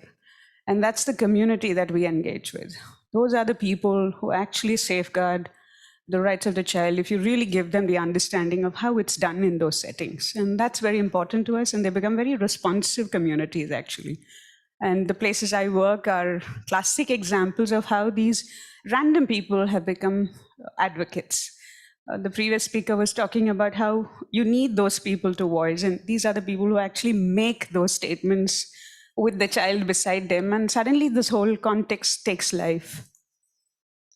This is what we do. We need to include everybody. We need to show them how an intervention is done, and we actually teach them prevention. The prevention, the science, in the local community context is something that's why we were asking about those manuals that the UNODC was talking about yesterday. Yes, we can translate, but a state government is not going to take my translation and say, okay, come on, let's implement, unless there's a UNODC seal on it. And how does UNODC go that next level and say, okay, your translation is more or less doing justice in the local language? Organizations like ours can actually stand in the gap and say, this is authentic, but lend us that credibility so state governments can take this seriously. How do we actually play a part? And that's the question that we keep getting from the streets to schools, to large communities, to policymakers. They're asking us, what can we do? Like, let us know what can we do, because changing a bill will take a long time, but what can we do in our own settings? And I kind of use this a lot because everybody can do something personally. Somebody can do it in an institution, somebody can do it within their organization and in the community as well. So, and this is what we really use. We actually tell them that there is essential knowledge that the children have to learn regarding their well-being. That was Rob's message yesterday as well. They need to know that there is meaning in investing for their well-being. And that's something that children don't understand. And we as adults have to really make that priority for them. And then they kind of lead that. And also, they need to understand that there is a value disposition in the choices they make. And the more articulate it is, they just know why those choices are important for them. So this is what we do. And I said we love football. So this is one of our biggest programs. While we were applying to WFAD in 2018, we were already 4 years into experimenting the Icelandic model. But Kerala, the little state that I showed you, is 12 times the size of Iceland. And there's no way we can gather data to say, okay, here is a story for you. But in the places we work, because the organization is very research focused, we have been mapping data. And mapping data has shown that prevalence has reduced. But all that we did in the last decade was undone with COVID. COVID actually took us back another 10 years. Yes, and that's not only for the issue of substance abuse, I think for all issues related to children and their safety. This is what you will see. It's very colorful like the land. And what we've also done is through football, we've got the girl child to take center stage. So when we went in, girls playing football in their shorts and their gears was unacceptable. And today we have over 35 teams that we support, and all of them play good football. And we have an annual match. I keep hearing from everybody, you all want to come to India when we have those matches, and all of you are welcome. All of you are welcome to join us. I'll leave you with a fine story. I have 100 stories like this documented, but I'll just use one today. It's a very classic story of a young boy or a set of young boys who had given up their dream for studies because the family needed their support. They would go down to lay tiles. You know what tiling means? Tiling the roofs and tiling the floors. Those are job options they take early on. By 15, 16, it's a skill. And we can't blame the parents. It's a skill for life. They learn a lot. So there's no stopping it, even if the rule says 18 years of age for work. So these boys kind of also got into the nexus of selling drugs, muling it, at the brink of addiction. And then we go in and speak to them about their values and what it means to invest in the future and what it means to actually get into things that will actually give them a revenue outside of what they get with the drugs.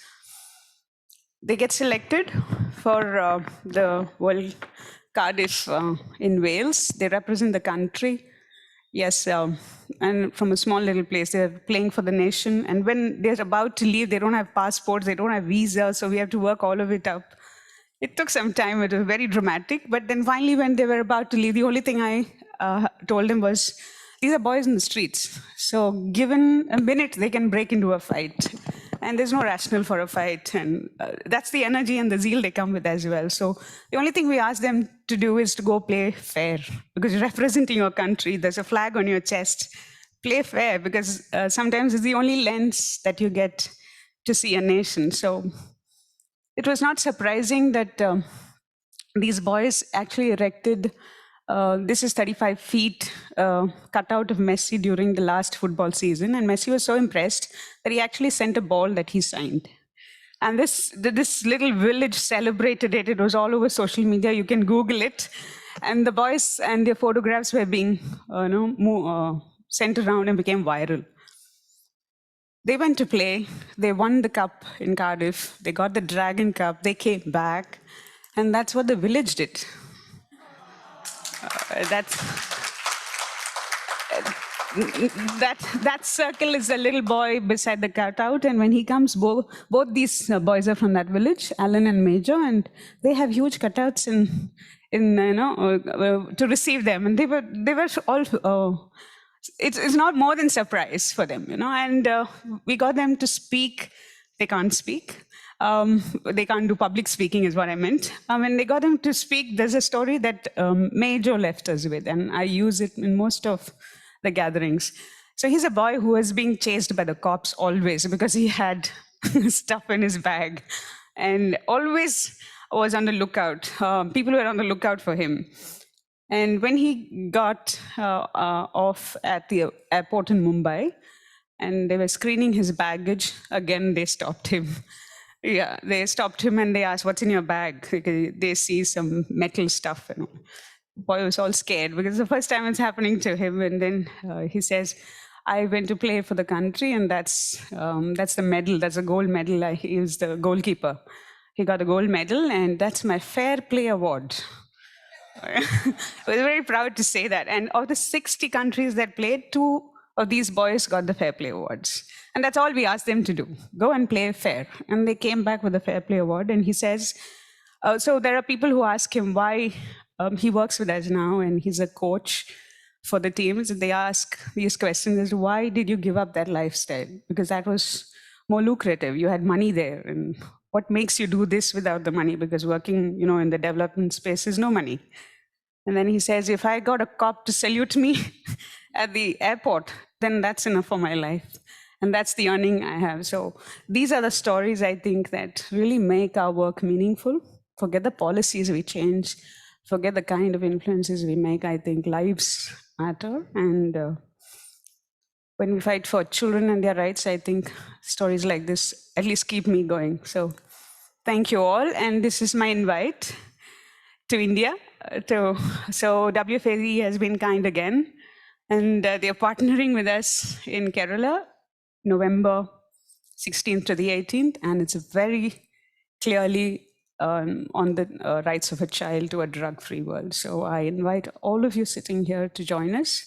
I know it's not going to be easy to fund the travel and all. Find some way to get to India. And I promise to host you all in that little beautiful, beautiful place. So thank you, and thanks WFAD and ECAD and everybody here.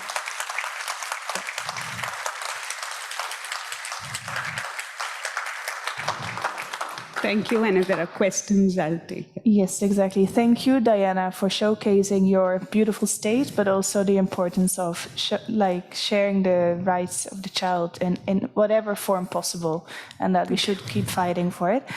Please stay. I don't know if there is any questions in the audience.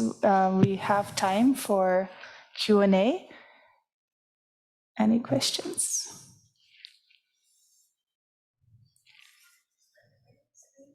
It was very good. No, it was too good. Thanks. Everyone is too impressed. Thank you again. Thank you. Yeah. Oh, Diana. I will give.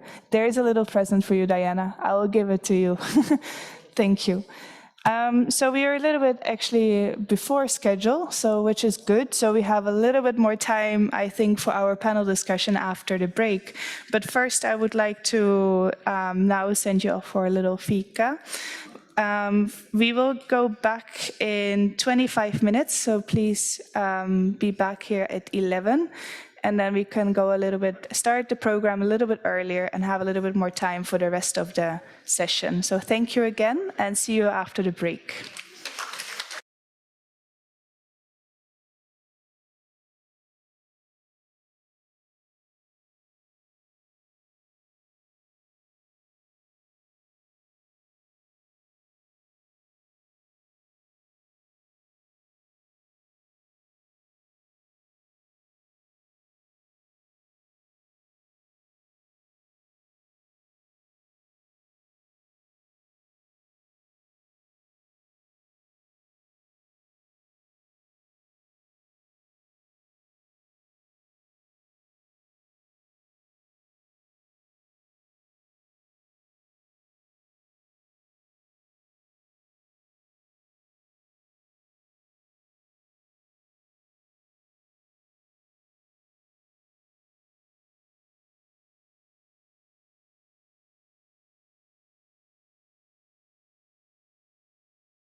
All right, welcome back, everyone.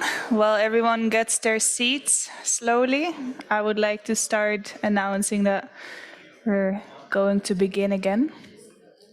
Just the last people entering the room. I would like to introduce you. I hope everyone had a nice stretch, some good food, a nice coffee, feels refreshed, and some networking. So we are ready for our second half of the morning. And I would like to introduce you to Kevin. Kevin Sabet. He is gonna join us also with a pre-recorded video, as he is currently situated in Canada, which is basically in the middle of the night right now. So I would like you to introduce him, and after that we will gonna have in-person speakers. So this is the last person joining us from online for now. And Kevin, he's going to speak on the advocacy against marijuana legalization, and he's an affiliate of the Institution for Social and Policy Studies and a medical school at Yale University, and dubbed by NBC News as the prodigy of drug politics. He is author, consultant, and advisor to 3 U.S. presidential administrations, and he's currently the president and CEO of SAM, which stands for Smart Approaches to Marijuana, and he has worked with drug policy for over 25 years. So without further ado, I would like to introduce you to him and give him his time. Thanks. Hey everybody, it's great to be with you all virtually. I'm sorry I can't be there in person, but I do wish you a great conference, and next time I will plan to be there in person. So I'm going to be talking today about experiences with the legal marijuana industry in the U.S. Many of you know I'm the president and CEO of SAM, Smart Approaches to Marijuana. We're a nonpartisan but high-profile group founded by former Congressman Patrick Kennedy, as well as David Frum. We have a scientific advisory board composed of more than a dozen leading researchers, professors, and public health experts, and we are often in the media talking about these issues. We're a nonprofit organization that educates and promotes health-first smart policies to decrease marijuana use and its consequences. We also have what we call a 501c4 organization to do advocacy. We're very involved in the advocacy with that arm. And frankly, it's one of the reasons why we've had so much success on the federal level about this issue with marijuana. We often collaborate with major medical associations and with really credentialed and reputable groups across the country and really around the world. Our work through the United Nations and other international NGOs, make sure that our voice is reached also beyond our borders. And we collaborate with the treatment community, recovery groups, prevention, law enforcement, medical authorities, citizens, business groups, whole sectors of community, because we're in really uncharted territory right now with marijuana, and the marijuana industry is very active, and there's really very few counter voices. A lot of what I'm going to talk about today focuses on a book that I wrote called Smokescreen: What the Marijuana Industry Doesn't Want You to Know. Unlike the first book I wrote, which was called Reefer Sanity: 7 Great Myths About Marijuana, this book, Smokescreen, took me a lot longer to write because it was really more of an in-depth look at what's been going on with legal marijuana in the United States through stories as well as data. I hope you find it interesting if you're inclined to read it or also listen to it on Audible. I narrated it, so it's there if you can handle my voice for many hours. A lot of what I'm going to talk about today comes from there. I think the first lesson is what I learned in Smokescreen is really exposing the myths that we hear a lot about marijuana. For example, we have studies now showing that in public housing and in poor communities, secondhand and thirdhand marijuana smoke, we have kids 13 years old complaining about it. And again, our leaders are doing very little other than, recently saying maybe we should grow marijuana on the rooftops of public housing to help these people, which is, I thought it was an April Fool's joke when it was first stated. It's really just beyond the pale. But we're seeing how this is being pushed onto really poor communities of color. And we also see how a lot of communities have regrets about marijuana because of the calls to poison centers that we are seeing due to today's high potency marijuana. The marijuana of today, as I'm going to talk about later, is not the marijuana of the past. And we're seeing state after state a lot of this happening. There is also some pushback. And again, I'm kind of getting to the conclusion, and then I'm going to talk about the narrative and data afterwards. So I'm giving you the end first. But there have been many people who have stood up because they found out that states, for example, are not regulating things like pesticides, the contaminants, the molds that are in the marijuana being sold legally that we're supposed to feel is regulated really isn't regulated at all. There's been many independent media investigations finding the vast majority of samples testing positive for pesticides. And frankly, that's because we have an industry now, which really comes from the e-cigarette industry and the mainstream tobacco industry, the largest tobacco companies in the world. And we've profiled them on our website, learnaboutsam.org/industry profiles. The largest ones in the world are now in the marijuana business. They are selling marijuana. They are investing in marijuana. And, look, Altria, Philip Morris, $2 billion almost and more going to a few marijuana companies. This is really big tobacco takeover of this industry. And so, big tobacco is big marijuana now. It's the same players, just slightly different marketing. Now they're wearing a green shirt, not a red shirt. That's basically what it is. And you have, media publications who are now saying, what, we were right. What we've been saying for 10 years is happening. Big tobacco is invading the cannabis field. And, just company after company, whether it's Imperial Brands, which is the fourth largest in the world, or other ones, they are coming in. And also the alcohol industry, as if we haven't learned our lessons there. The alcohol industry is now fully engaged in the marijuana business. They're doing marijuana infused drinks. They're really, getting in that space. And we have to remember the alcohol industry relies on people using alcohol in very high amounts to make their money.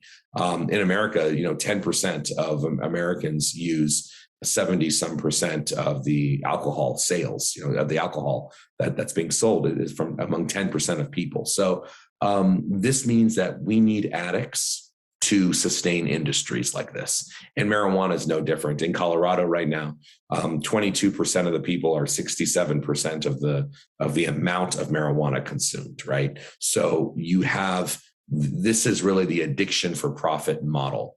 Now, we do have people pushing back on this, pushing back on the social injustice.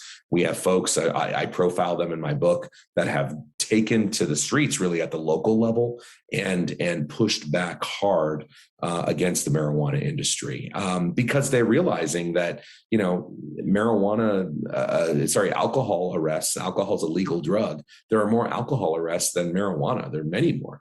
And so if you're talking about injustices in the criminal justice system, you have to address those, not through marijuana legalization or some sort of side issue, but from really more systemic ways. And that's not happening at all when you legalize marijuana. So you still have arrest rates that are disproportionately biased against people of color, even in legal states. You still have, Black people 4 times more likely to be arrested. And you have not had a reduction in the prison population from marijuana. That's not happening at all. So you see in various jurisdictions, the arrests are still going up. The arrests are still disproportionate. And by the way, people of color are not making money off of marijuana, which is another, one of these false things that are being told is that, that we have, this will be an opportunity for Black people. That's not happening at all. These businesses are very rare. There is no successful social equity licensing program. A lot of these states, they have programs where they say we're going to give licenses out to, people of color. What's happening is that the tobacco and other industries are basically getting somebody to sign their name for $1,000 and put their name on a business. And then they're doing all the work and profiting off of it. So it's really an issue. So this is helping, frankly, people that look like me, not people that are people of color.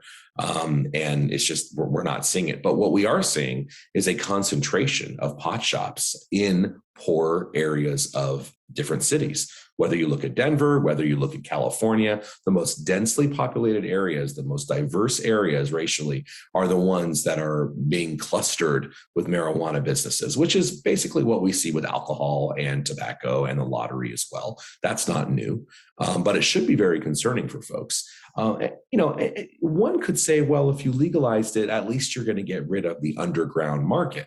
Again, as my book and other investigations have shown, and the New York Times, take their word for it, not mine, are saying that the underground market, the illicit market at the state level, is getting worse, not better. Why is that? Because the demand is booming and the legal market cannot keep up. They need the underground market, frankly, to fill those gaps. And the underground market's getting bigger and bigger. And we know that drug cartels are diversified businesses. They're involved in many things. They're not just going to go away if you legalize marijuana or, frankly, any other drug. Look at tobacco, right? Cigarettes are the most widely smuggled legal product, and it is legal. So this is not going away just because we have legalized it. And in multiple states, including Oregon, and this is the Oregon State Police, just 18 to 30% of their marijuana is sold legally, right? So we're not seeing, the legal market wipe out the underground factors. I served as a senior advisor in the Obama administration, so it would have been remiss if I didn't talk about my time there. So I do talk about my time there, but I'm not going to give those away. But you can order the book, smokescreenbook.com or Amazon or wherever, and you can learn more about it. But I want to go into a little bit more detail here about these issues. I think it's important to realize there are three separate issues that often get conflated: the decriminalization of use, the medicinal use, and the legalization of not just use, but sales, production, and distribution. These three things get mixed up often. So, people often are voting on legalization, but they think they're voting on decriminalization. And when we've done polling, we found that when you make this distinction, there isn't so much support for legalization anymore, because many of these people actually want it to be decriminalized. And why this matters, and in the United States, we've seen a explosive growth in daily or near daily marijuana users, and much more of a percentage of past month users than in alcohol. Marijuana and alcohol used to be very similar in their percentage of daily users among past month users, but now that there's a huge gulf between them, and now we have more than 15 million people who are using marijuana daily. That's 10 to 15 times more than we used to have 20, 30 years ago. So these numbers are growing, and they're growing because we have an industry pushing their product. That's why we focus so much at SAM on pushing back. But, the central message really is that today's marijuana is not the old marijuana, right? It's what we call new marijuana. It's much more potent. It's not the joints. It's the sodas, the candy bars, the ice creams. All of these things are legal in the United States on the state level. By the way, they're completely illegal on the federal level, but there's no federal enforcement. So they're de facto legalized from the federal level right now. I could spend all day showing you the different things, but they're very clearly products aimed at children. So the potency has gone from 4% concentrate 2008 to up to 99% in 2021. Average 8.9% just in 2008, not that long ago, to 18 to 23%. So it's not just a plant anymore. We are seeing all these different products and derivatives being sold. And this is why, one issue a lot of Republicans and Democrats can agree on is that this is a dangerous drug. This is President Trump's Surgeon General. This is President Obama and President Biden's Surgeon General, basically saying very similar things, that marijuana is in fact addictive, that there is a perception that it's harmless. Our data tell us otherwise. A substantial minority of those will develop an addiction. In fact, we know 1 in 3 people who used in the past year will develop an addiction. And with those with both underlying, but not even just underlying, mental health conditions. And so this is why it shouldn't be controversial, but the average person is not hearing this. They're not hearing the fact that marijuana affects multiple parts of the brain. And I'm going to go through this part quickly because I want to talk more about the legal experience. But, we know that THC binds to receptors in the brain and throughout the body that have to do with, judgment, reward, memory, coordination, movement, sensation, vision. We know that JAMA Pediatrics have found that, twice as many marijuana users, have a prevalence of a marijuana use disorder than we have for nicotine, alcohol, or prescription drugs. And that the addiction rate is as high as 20% among those who had used more than 3 years. By the way, that's double alcohol and cigarettes. So we're seeing a huge increase in dependence and addiction because of this potency level. And that's really what worries me. As I said, we know among all Americans, 1 in 3 who use marijuana will have a cannabis use disorder. That's that's an actual name. That's why it's capitalized here. And again, we know that the adolescent brain is especially susceptible. We've had a downward trend in youth drug use generally over the last 20 years, but marijuana and legalization is reversing that trend. We see, for example, in this is a Seattle study, that the legalization is increasing the likelihood of both, by the way, youth marijuana and alcohol use. And we see daily use, especially among high school seniors, really on the rise in ways that we had not seen before. That's the purple line. And so this continues to increase among young people. And we know that 25% past year users in legal states, this increase, 25% of kids had a marijuana use disorder. So we're seeing this happening in these legal states. We're seeing the vaping issue increase in legal states. This number has risen dramatically. And of course, past month and past year use. We're seeing multiple states report increases in youth marijuana use. We have a data lag, but this is some of our latest data. And we see that past month and past year youth use in legal states very much outpaces the use in non-legal states. We know when we ask kids that 1 in 4 12th graders say that they would try marijuana if it was legalized. And we also know that we are seeing huge negative mental health outcomes. Of course, Marta DeFordy's research with Robin Murray has found that people who use high-potency marijuana are 5 times more likely to develop psychosis and schizophrenia. We've seen all the mental health outcomes, suicide increases by 5-fold risk. Again, psychosis, schizophrenia, high school completion, university entrance exams go down. All of these things are very clear. IQ goes down. In fact, the IQ study was just updated with the same cohort now that they're older, finding the same thing, a significant likelihood of a reduction in IQ if you're using marijuana as an adolescent. Huge reviews about veterans showing negative outcomes for marijuana use. So again, we're seeing on and on these studies. Now, a lot of people talk about, well, prescription drugs is really what we should talk about, or opiates like fentanyl and heroin. But the reality is these things are connected.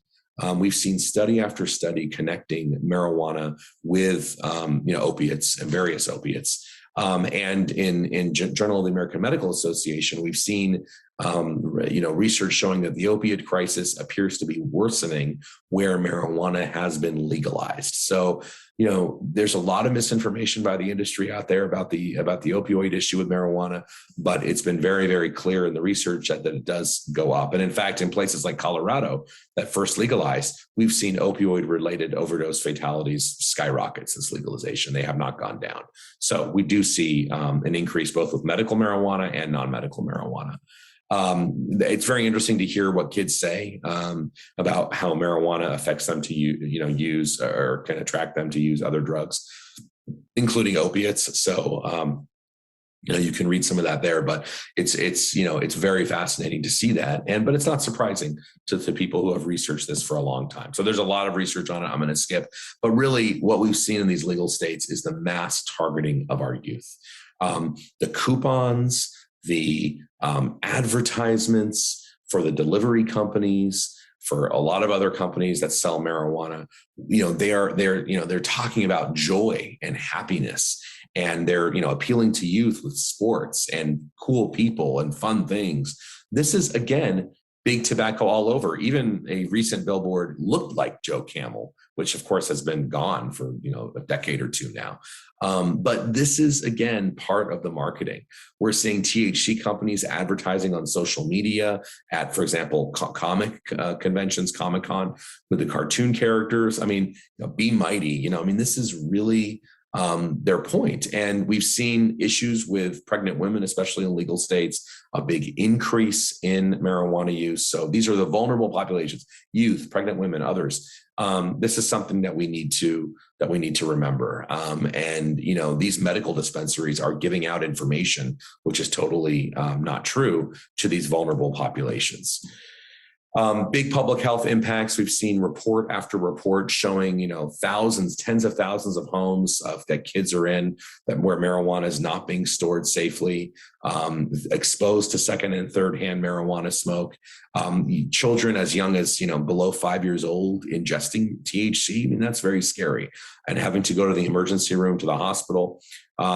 We've seen studies shown that if you live near a marijuana dispensary, you are much more likely to use marijuana. You're much more likely to have crime around, and you're much more likely to have hospitalizations as well. So the negative impacts happen when you sell marijuana in your community. And again, data, study after study after study shows how in legal states, they're far more than the national average in the US of all kinds of problems, mental disorders, et cetera. We've had a huge vaping crisis driven by the big tobacco industry. Kids think vaping is safe. In reality, the vaping industry used to be comes from the marijuana industry. So they're really one and the same. And they've developed different products to appeal to young people. By the way, people talk about tax revenue. Maybe we can get tax revenue if we legalize marijuana. The reality is what's promised to what actually is estimated to what actually you receive is very different. So the revenue as a percentage of state budgets, it's minute, it's tiny, it's less than 1% in most cases. And so this is not saving state budgets by any means. They're not, spending all the marijuana money on education because they have so much extra money. It's not happening. We've also seen increase in problems in the workforce as a result. So we know that if you use marijuana, if you use drugs in the workforce, you are more likely to leave, you're more likely to be fired, you're more likely to take an unexcused absence. And it really is a huge economic impact. You have, costing billions and billions of dollars a year at businesses. And we've seen in the United States that, in places with legal marijuana, workplace positivity has just been skyrocketing in all of these states. So again, another negative impact is what we are seeing on the workplace. That's been our experience. And this means more liability. It means more lawsuits. It costs more money to have a business in these places because of all of the, costs related to marijuana use.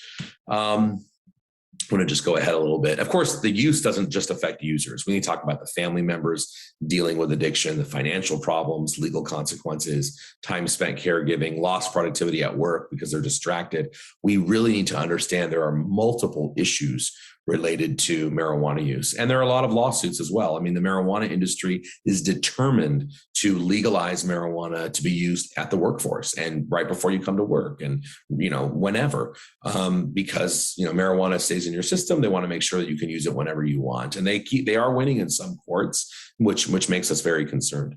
Another big concern is driving. We've seen a big increase where legalization has been implemented in traffic fatalities. And that's because marijuana affects motor skills. It affects your reaction time, really, which is part of those motor skills. It affects your concentration.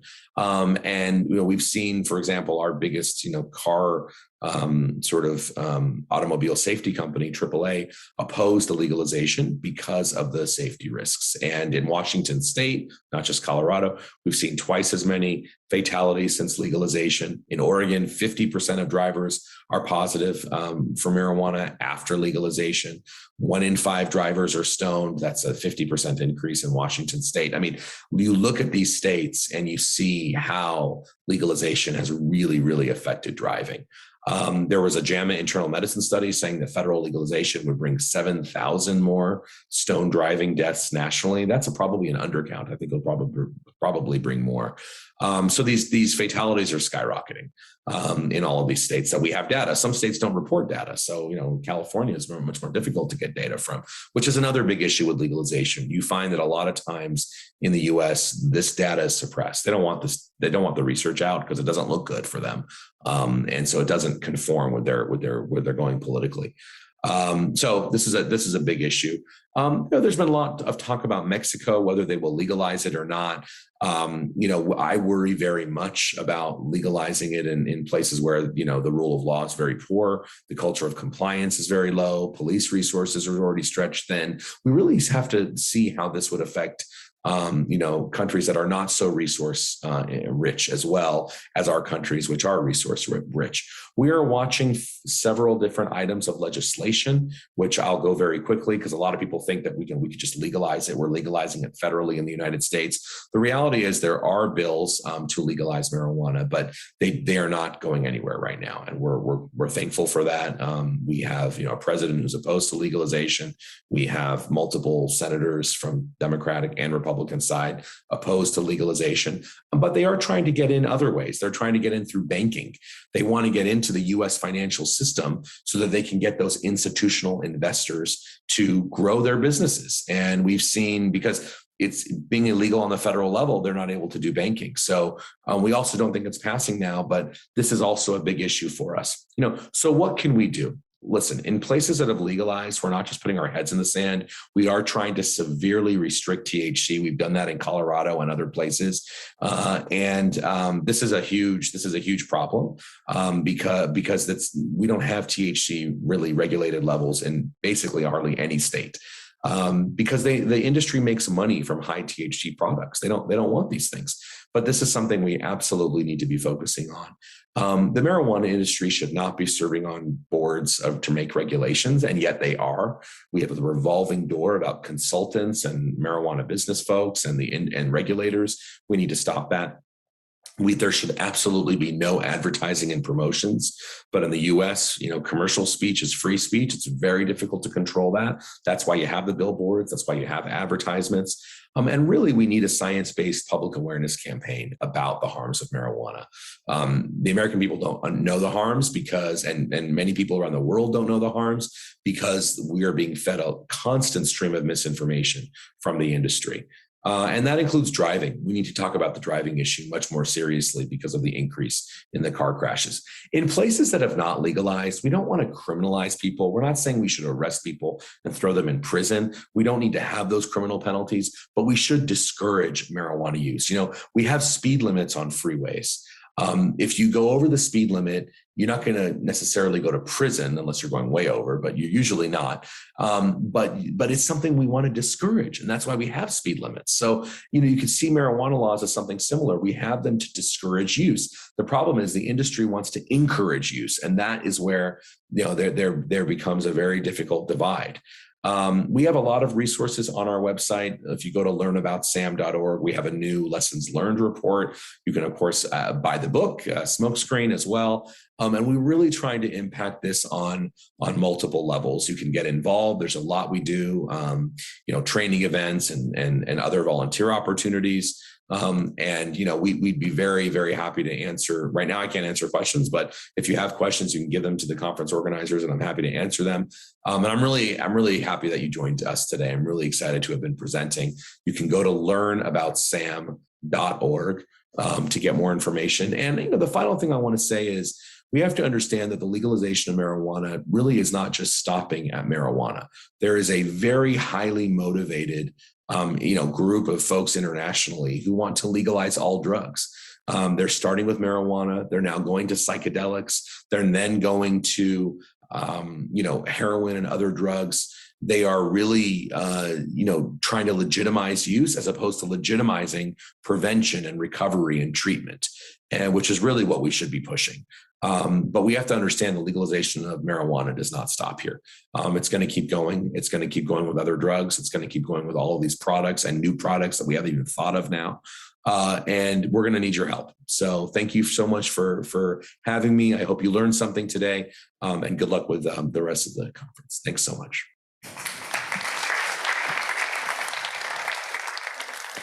Thank you, Kevin. As he said, he's not here, but we still definitely will share our thanks for sharing the facts and concerning inclines and developments. The time always flies, so without any further ado, I would like to introduce our next speaker, our lovely international president, Amy Ronshausen. She is the executive director of both Drug Free America Foundation and Save Our Society from Drugs that work, prevent substance abuse, increase access to evidence-based treatment, and promote sustained recovery. Thank you, Amy. The floor is yours. Do you have a microphone? But I can get you a microphone. Yeah. Thanks.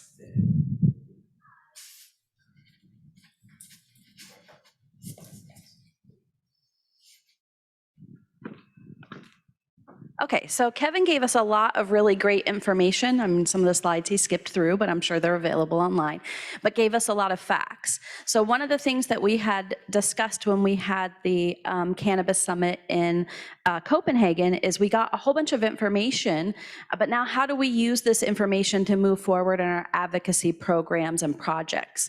So I'm gonna tell you a little story about some work that we're doing right now in the state of Illinois.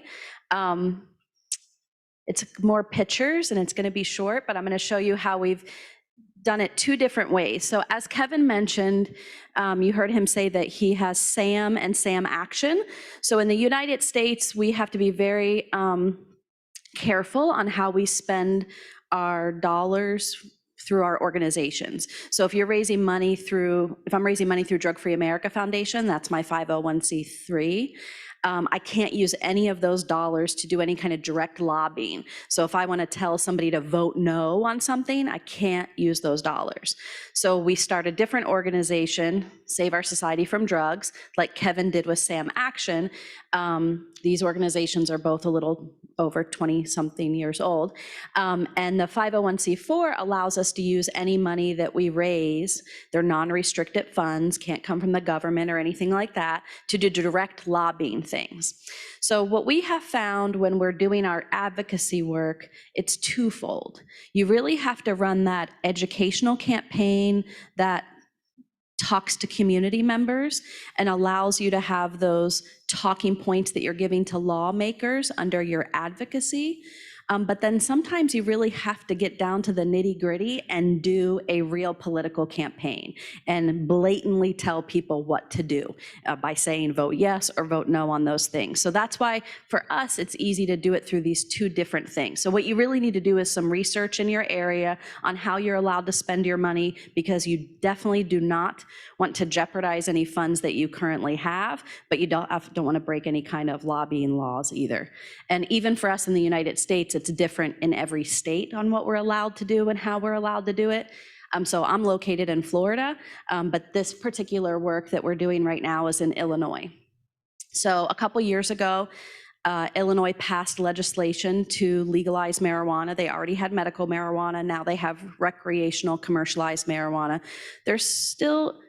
They've implemented their program, but parts of it are still rolling out. In fact, I think it was just 2 days ago, there was a lawsuit on how many dispensaries could open in the state. So they just paved the way for 185 new dispensaries to open within the state. So we got contacted, Drug Free America was contacted by some of the anti-drug coalitions in Illinois and some people working on the ground in Illinois who weren't really sure how to move forward with doing prevention and enacting their community strategies now that there was legalization. But also they were very concerned about what was going to happen with their community with an influx of dispensaries. Kevin showed some pictures of what they look like, and in every state they're different. It really depends on how you regulate them and the laws that you put into place. In my state in Florida, obviously didn't want that to pass, but it did. So we looked at what happened in other states, and we made sure that we didn't have dispensaries that had pot leaves all over them and neon signs. If you drove by them, you wouldn't know what they were. You can't walk in them unless you have a card. But in Illinois, those rules aren't in place yet. So the community members are really concerned about what's going to happen when these stores open up, or they're already concerned because of what's happening in their neighborhoods. So the first thing that we did is we've, like I said, we split off into 2 different campaigns. So first I'm going to talk to you about our educational campaign, and then I'm going to talk to you about our direct lobbying campaign. So can you play the video from back there, or do I press the button? As more and more towns consider bringing pot shops and other marijuana businesses to their communities, there are some important things you should know. Marijuana is big business, following the big tobacco playbook by marketing vaping devices and high THC edible products like candy, cookies, and sodas that appeal to youth. Kids are bombarded with marijuana marketing through social media as well as traditional advertising methods. Research shows that the more marketing young people see, the less harmful they perceive marijuana to be, and the more likely they are to use it.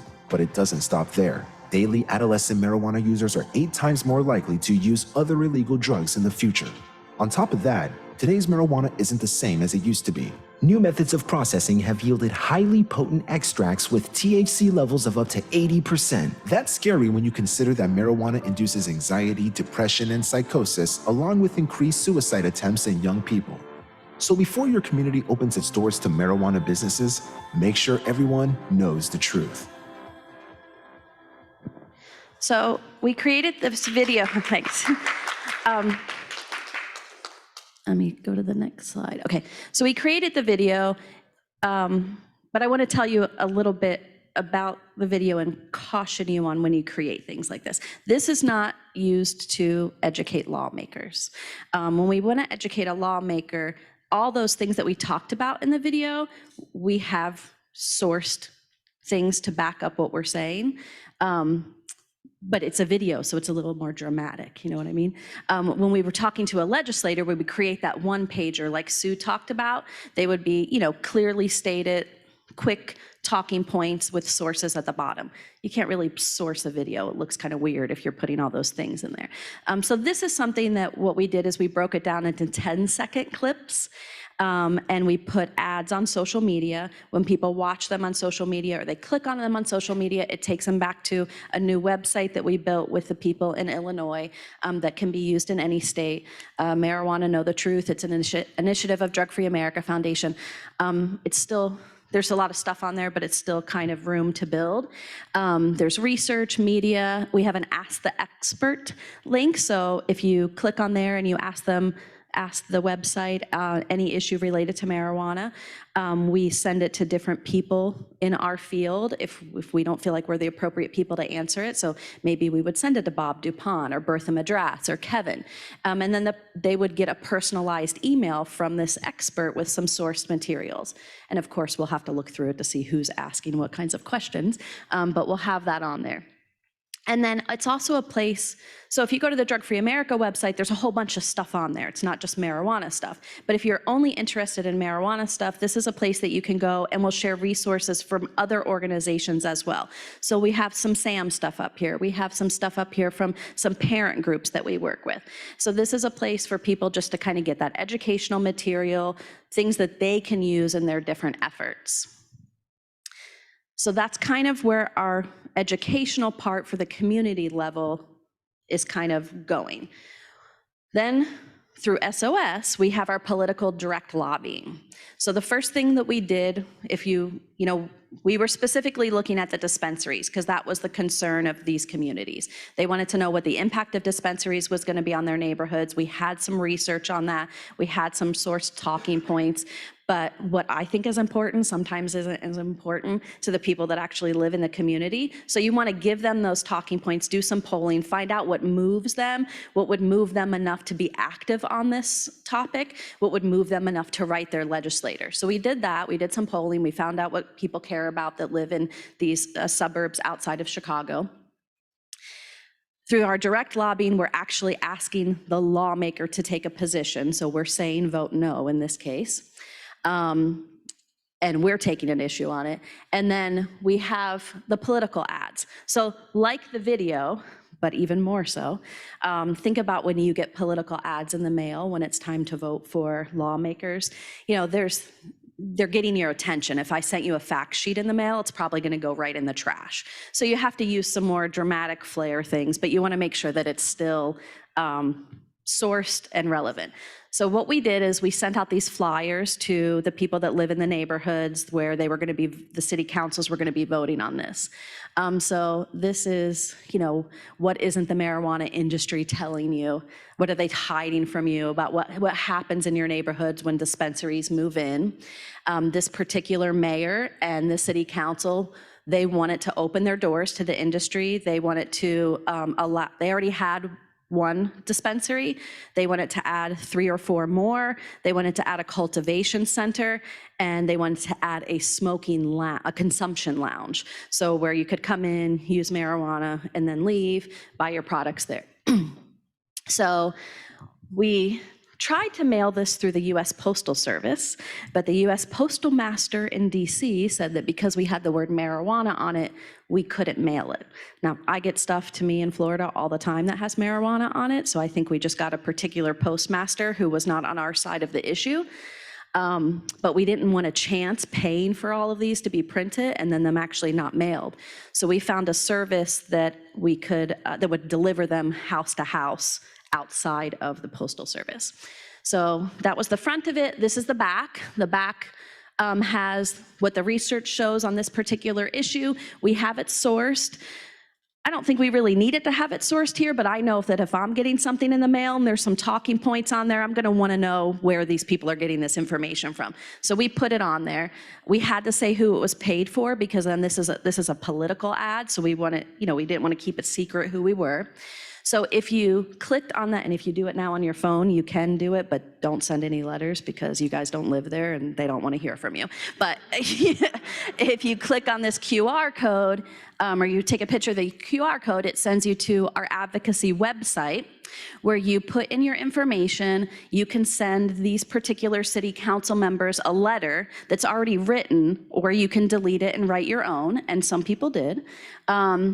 And it goes directly to their emails, and it's also categorized by your zip code. So in some local jurisdictions in the US, your city council members, if there's 9 of them, they represent everybody in your city. In some, your city is designated into certain areas. So if you put in your zip code, it'll send it to your particular person, or if you live in a place where your person is everybody, then everybody gets it. And then it also goes to the mayor, who was not happy with this campaign. Apparently, his relatives are in the marijuana industry, and they own some of the shops that were going to be opening. So it was a very lively city council meeting. So the people got to send the letters, and then through our advocacy system, we were able to capture their information because they filled all this stuff out, and they clicked yes or no if we were allowed to have their information. So what we did then is a couple days before the hearing, we sent them another email and said, hey, the meeting's going to be happening on March 9th. Should you choose to attend, here's some great talking points for you. If you need help writing with a testimony, we're happy to do that for you. Then after the hearings, the people that had given us their information, we followed up with them to tell them what happened. You know, hey, because of your advocacy efforts, the city council members voted 4-3 to delay this when really it was supposed to be approved. So let's keep up the momentum. Let's do what we need to do. Then for some of them, we found out that they wrote their own letters that were really good, talking about the increased access to youth, talking about, is this going to bring more marijuana to our schools, talking about more drugged drivers on the road. Some of them were pretty funny because they were yelling at the city council members. You know, they were pretty active. A lot of people were saying, you know, I've lived here for 25 years. It's getting worse and worse and worse with the drugs. Why would we bring this into our community? Like, shame on you, kind of things like that. So the people that we thought wrote really articulate letters and had some real concerns, we just kind of connected them with a community coalition in their area, just in case they wanted to be connected. No pressure, but in case they wanted more information. And now we also have this kind of ready-made group who cared enough about the issue to send this letter in the first place, especially the ones who sent their personal letter. So when we have legislation pending in this state later, which was our goal to cap the THC, we have a group that we can kind of access to try to get them to rally onto this issue. So through that, we have worked in 3 cities in Illinois, and it's always last minute because, one, I don't live there, and also if you follow local government things, they only publish sometimes 2 days before their hearing. So you might see something in the paper that says, you know, in this case, Park Ridge City Council votes to open up consumption site tomorrow. And so now you're scrambling to do all this work to get the notices out. But in the 3 cities that we worked at, we were able to engage a little over 700 people, 740 people, who sent over 5,000 messages to their local officials. So I know some people that work in local government. In fact, my current board chair is the mayor of one of our beach towns. And I asked him before we started this, like, how many letters do you receive or emails do you receive on any kind of particular issue that you guys might be voting on? He's like, maybe 1 or 2, like a handful a year, if even that. And he's the mayor. Imagine these people opening up their inboxes the day before the hearing, and they've got thousands of emails. And they had already voted one time on this, and it was a unanimous vote to allow these dispensaries. This was the second vote where it was going to happen in Park Ridge. And we were able to change it and get 4 people on our side, and 3 people still voted to allow this because they were inundated with these letters. We were able to capture the information of those people so we can later engage them on different efforts. What I thought was really cool, and this isn't a video, this is just a screenshot of the video, is so this, I think it's this guy, but because he didn't tell me his name, he emailed me about a month ago and he says, hey, you guys helped us on this last time, they're back. They put this back on the agenda without telling anybody, and they're gonna vote on it again. And so he sent me this link to this news story, and in the news story, this is all his neighborhood people. Later on in the story, you can see the paper that he's using. It's our talking points. He printed them out from the email that we sent. The reporter asked him, have you been engaged on these local issues before? He says, no, I've never been to a city council meeting. So we were able to engage a group of people who have never been active on any issue in their community before, who we've never interacted with. They're not members of Drug Free America Foundation. They probably have nothing to do with drug demand reduction. We pretty much just sent them random emails and sent something to their house and asked them to click on it. And we were just so thrilled with that because for us, I mean, I know you guys care about this issue, but I'm afraid that if I walked outside and polled some people, nobody would care about this issue. But these people, without any further education, without any other knowledge, just went out there, clicked the button, sent the letter, and then engaged the media, and we're outside. So what the end story here, not a great one, but well, we won and we lost some. We won on the consumption site, that's off the table. We won on the other dispensaries, those were off the table. The cultivation site was off the table. They were supposed to open 4 or 5 new dispensaries, they're opening 1 more. So the city will have 2 instead of 1, and then this particular one that they're opening, its location now will have a fence that is about 6 feet tall around it. And the one lady in the video, the reporter says, well, there's gonna be a fence around it. Isn't that enough for you? She goes, well, that doesn't change what they're selling on the other side of the fence. Everybody's still gonna know what's over there, but visually it might help a little bit. So it wasn't a total win, but hey, I'll take anything that we can get. But it was an engagement with these people that we don't know, but we know them now. And so our final part of this campaign in Illinois is at the end of this month, we're going to host a marijuana summit there. We're going to model it after what we did in Copenhagen. The first day is going to be education. We've got a lineup of some phenomenal speakers. Sam is going to be there. We have some people from the NAACP. We've got Carlton. We've got some prominent people in this industry in the United States going to be there. And then our second day is going to be all on advocacy. So we're going to tell them how to do this. We have about 50 people signed up, which isn't a huge amount of people for this, but we're not located in that state, and this is our first venture. But we have some really great partners who are on the ground who were pretty disheartened after legalization. They worked really hard to defeat it in Illinois, and they didn't win. So they kind of, left because they didn't know what to do. So this is kind of our chance to reunite them, to give them that information and to tell them, so what? Your state has legalized. There's still a lot of work to do. We got to move forward, and this is how we can do it. So we're really excited for that. And yeah, so that was it. So that was a look inside of our campaign in Illinois.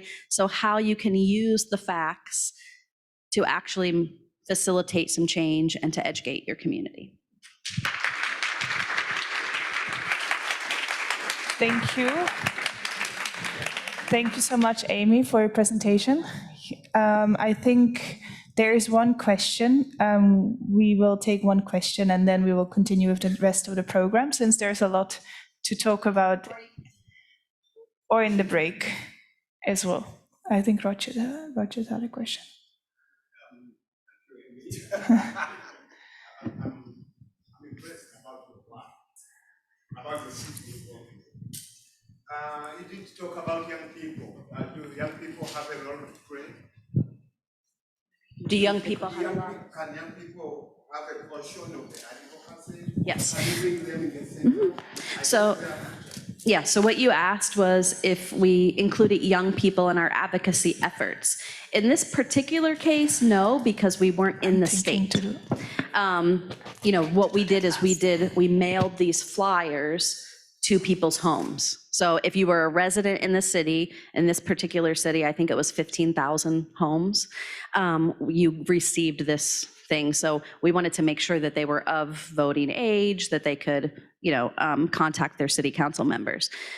At the summit, that will be one of our calls to action for the people that attend the summit, is to engage youth, because we want to move outside of just our advocacy with the local government. There's some work we want to do at the state level in Illinois. We want to see if we can put a potency cap on the THC that's sold in these dispensaries. And I'm not sure if I'm allowed to say this yet or not. Well, I'm just going to say. So as part of this project, we also did a research project. And the results come out next week, but I saw a sneak peek of them already. And what we did is we looked at all 50 states. We looked at high potency products. We looked at the relationship between youth use, major depressive episodes, serious mental illness, and suicide. And unfortunately, the outcomes are what we thought that they would be. There are more youth using at higher rates in states that have access to these. States that have legalized marijuana have higher potency marijuana, and there are increased major depressive episodes, serious mental health issues, and suicide incidences in both adolescents and young adults in these states. So with that data, we want to engage the youth, because we think that that will be an important message for them to tell their lawmakers, them and parents. And we are working with some of those groups. So it will be part of the process once we get there. But for this particular campaign, no. So thank you for sharing these. Good applause for sharing the facts, basically, and also examples of what we have learned earlier this morning. We were very much ahead of schedule, and we had a lot of time for the next session of this. The final session of this morning is a panel discussion, and because it's going to be a very intriguing panel discussion, I would actually not like to take more of your time. I would like to introduce you to our next moderator, Linda Nilsson. She's going to take over and introduce the rest of the program. Thank you so much. And now we've been sitting for an hour, so maybe you can stand up and just wiggle around a bit while I do the introduction. You can do it quietly, because as Cressida was saying, we have a very interesting topic. We have a lot of good speakers, so we will try to make the most of this session. So now we are going to talk about alternatives to incarceration. And that, I think, both Diana and Kevin has touched upon on this, and the need to have alternatives to incarceration. Diana was speaking about the overcrowded jails or prisons, and the need to have some other alternatives for young people. And Kevin was also talking about we don't want to put people in prison, but we do want to intervene, and we do want to do something about the drug use. And here is where alternatives to incarceration comes in. So for this session, we will have an introduction by UNODC, and after that, we will have a lovely panel that will be live here. But UNODC is joining us online, and we are joined by Anja Busse, who is the Program Officer of Prevention, Treatment and Rehabilitation Section of the UNODC Drug Prevention Health Branch. And since 2005, she's been involved in the implementation of UNODC's global projects on drug dependence treatment and care in different functions. And we are also joined by Sven Pfeiffer. Is that more or less correct? Yeah? Who is the Crime Prevention and Criminal Justice Office at the UNODC. His area of specialization is human rights and gender-based discrimination, and his work focuses on violence against women and the treatment of women in contact with the criminal justice system. Very much welcome to Gothenburg, I will say, and now I'm turning my back on you, but that is why I'm watching you. But so very welcome to Gothenburg, and please share with us from a UNODC perspective around alternatives to incarceration. Thank you very much for having us. It's a pleasure and an honor. We would have loved to be in Gothenburg. Actually, port cities are very much kind of places I would like to see, so one day. I would also like to say that in addition to Sven and me, who you've just so nicely introduced, also our colleague Sanita Suartono has worked with us on this presentation and often on the topic.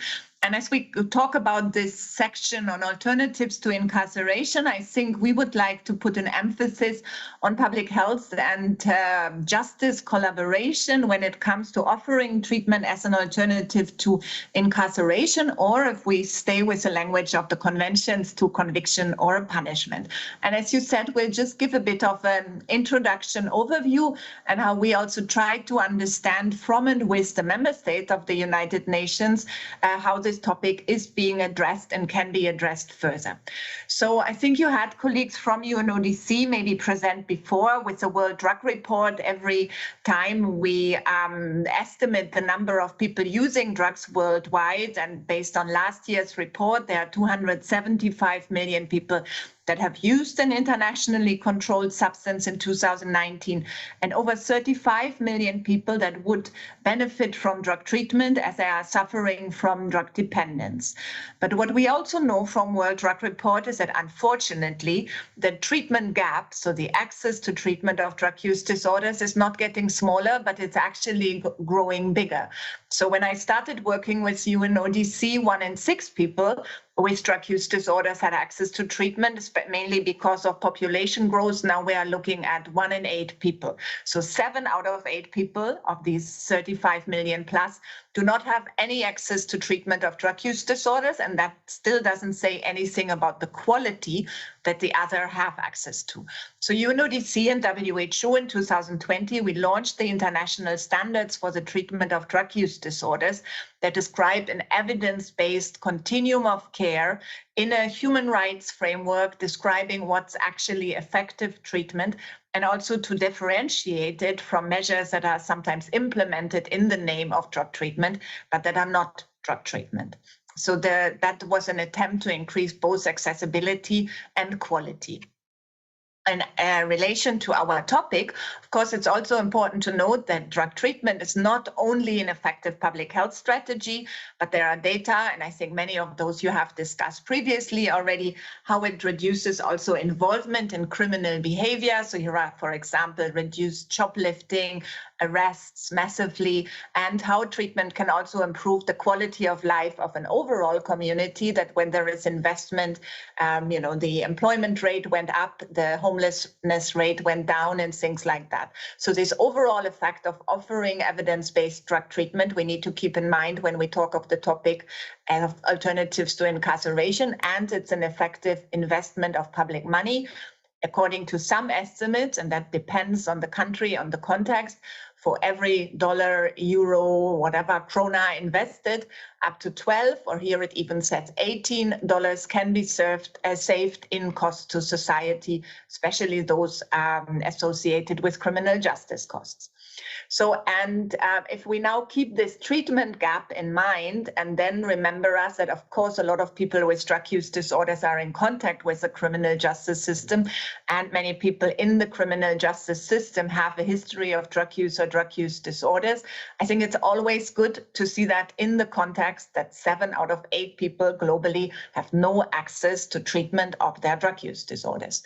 So UNODC made an estimate regarding drug-related offenses and what brings people in contact with the criminal justice system, and differentiated between possession offenses like drug possession for personal use and drug trafficking, and looked at that at the different stages of the criminal justice system.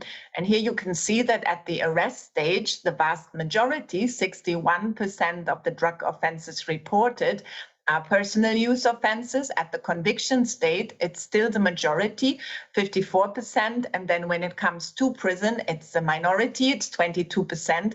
But there are still close to 500,000 people in prison for possession of personal use of drugs. So, and in that case, again, thinking of the lack maybe also of effective prevention strategies you discussed yesterday, and the limited access to treatment of drug use disorders. Prison overcrowding, you mentioned it, is very much linked to that. 51 countries have reported extreme overcrowding globally. And we know that drug use doesn't stop in prison. Roughly 4 times as much drug use in prison has been estimated by UNODC than in the general community. So that's not the solution in that sense.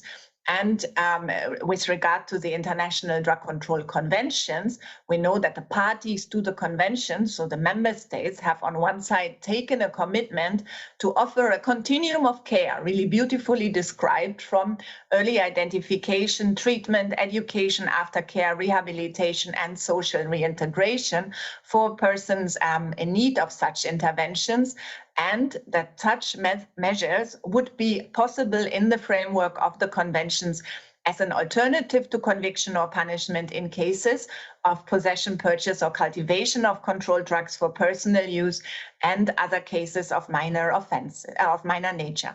And that's, so to say, further enhanced in the international legal framework. And here I hand over to my colleague Sven. Sven, the floor is yours. Thank you so much, Anja. Allow me to comment from a little bit of a broader view. Obviously, the drug conventions do not exist in a legal vacuum. We also have international human rights law instruments, for example, that provide general rules on due process and the treatment of offenders. And more in particular, concerning also our mandate, there are these standards and norms in crime prevention and criminal justice instruments like the Nelson Mandela rules when it comes to the treatment of prisoners. But when it comes to the topic that we're talking about, alternatives, it's the Tokyo rules, which set out standard minimum rules on non-custodial measures.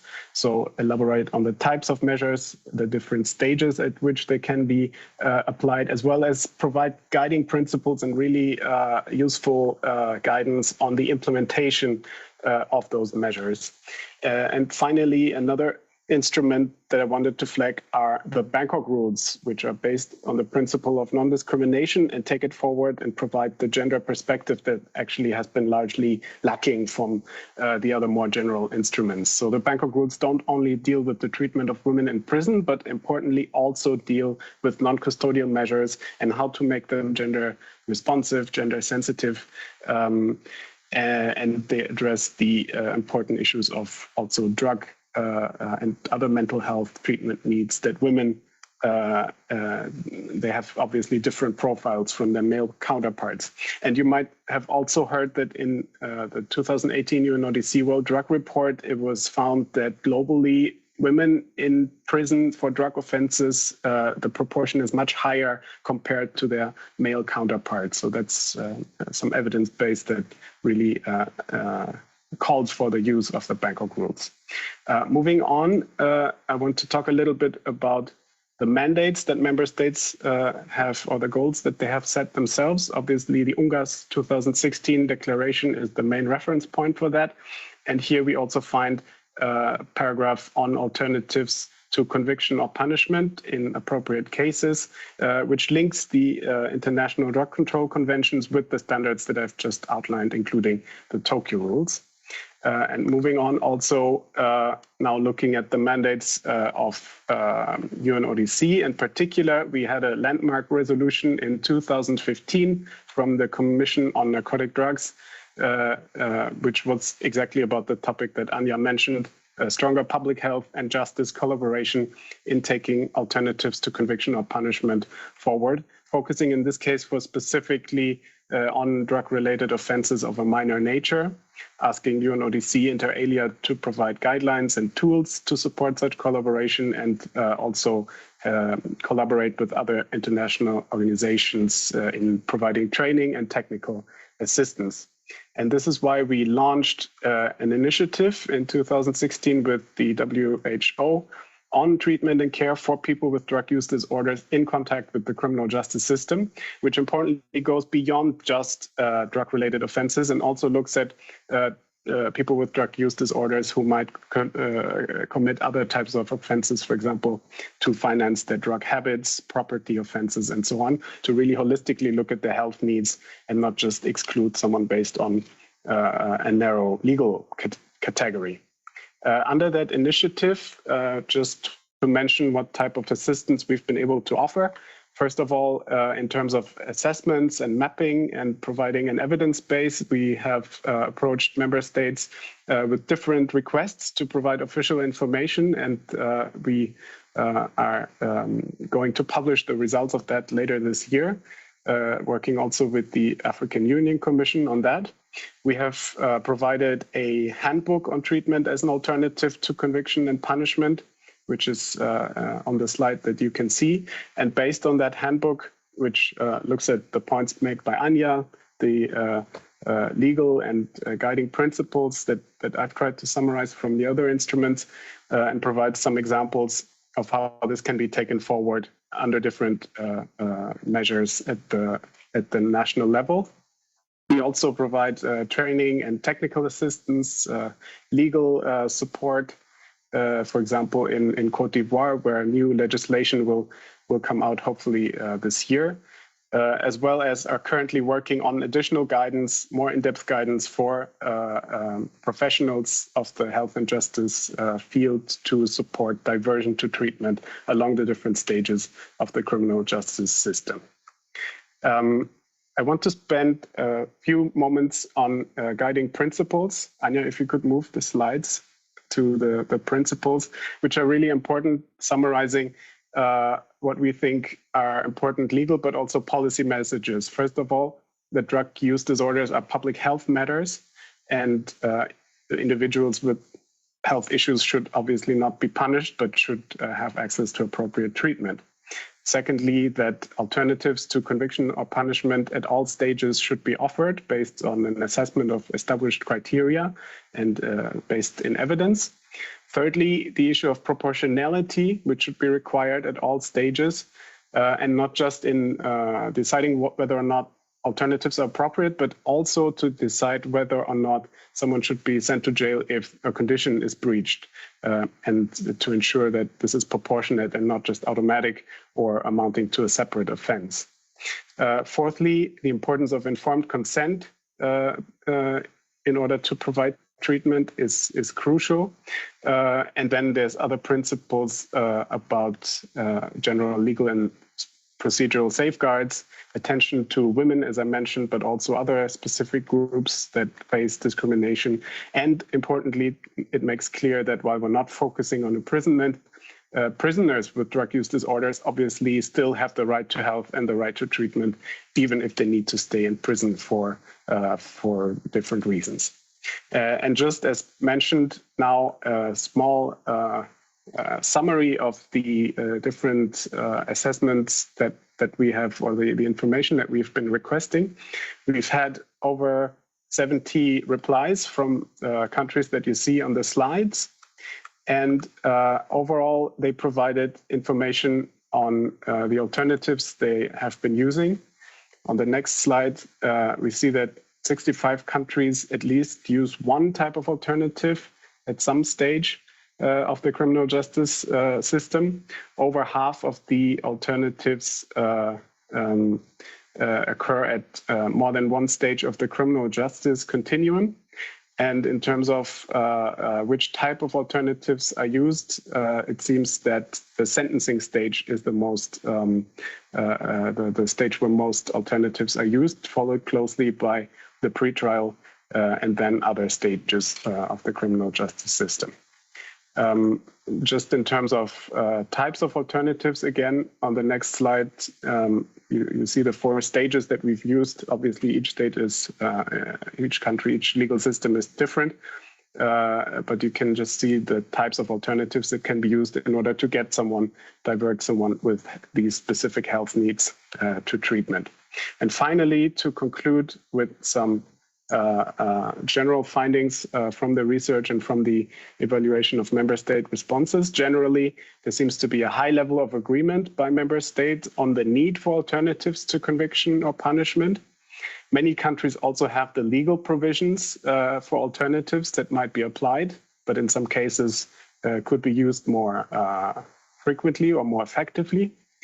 Some countries have available alternatives at all stages of the criminal justice process, which makes puts them in a position to really use the flexibility that this provides.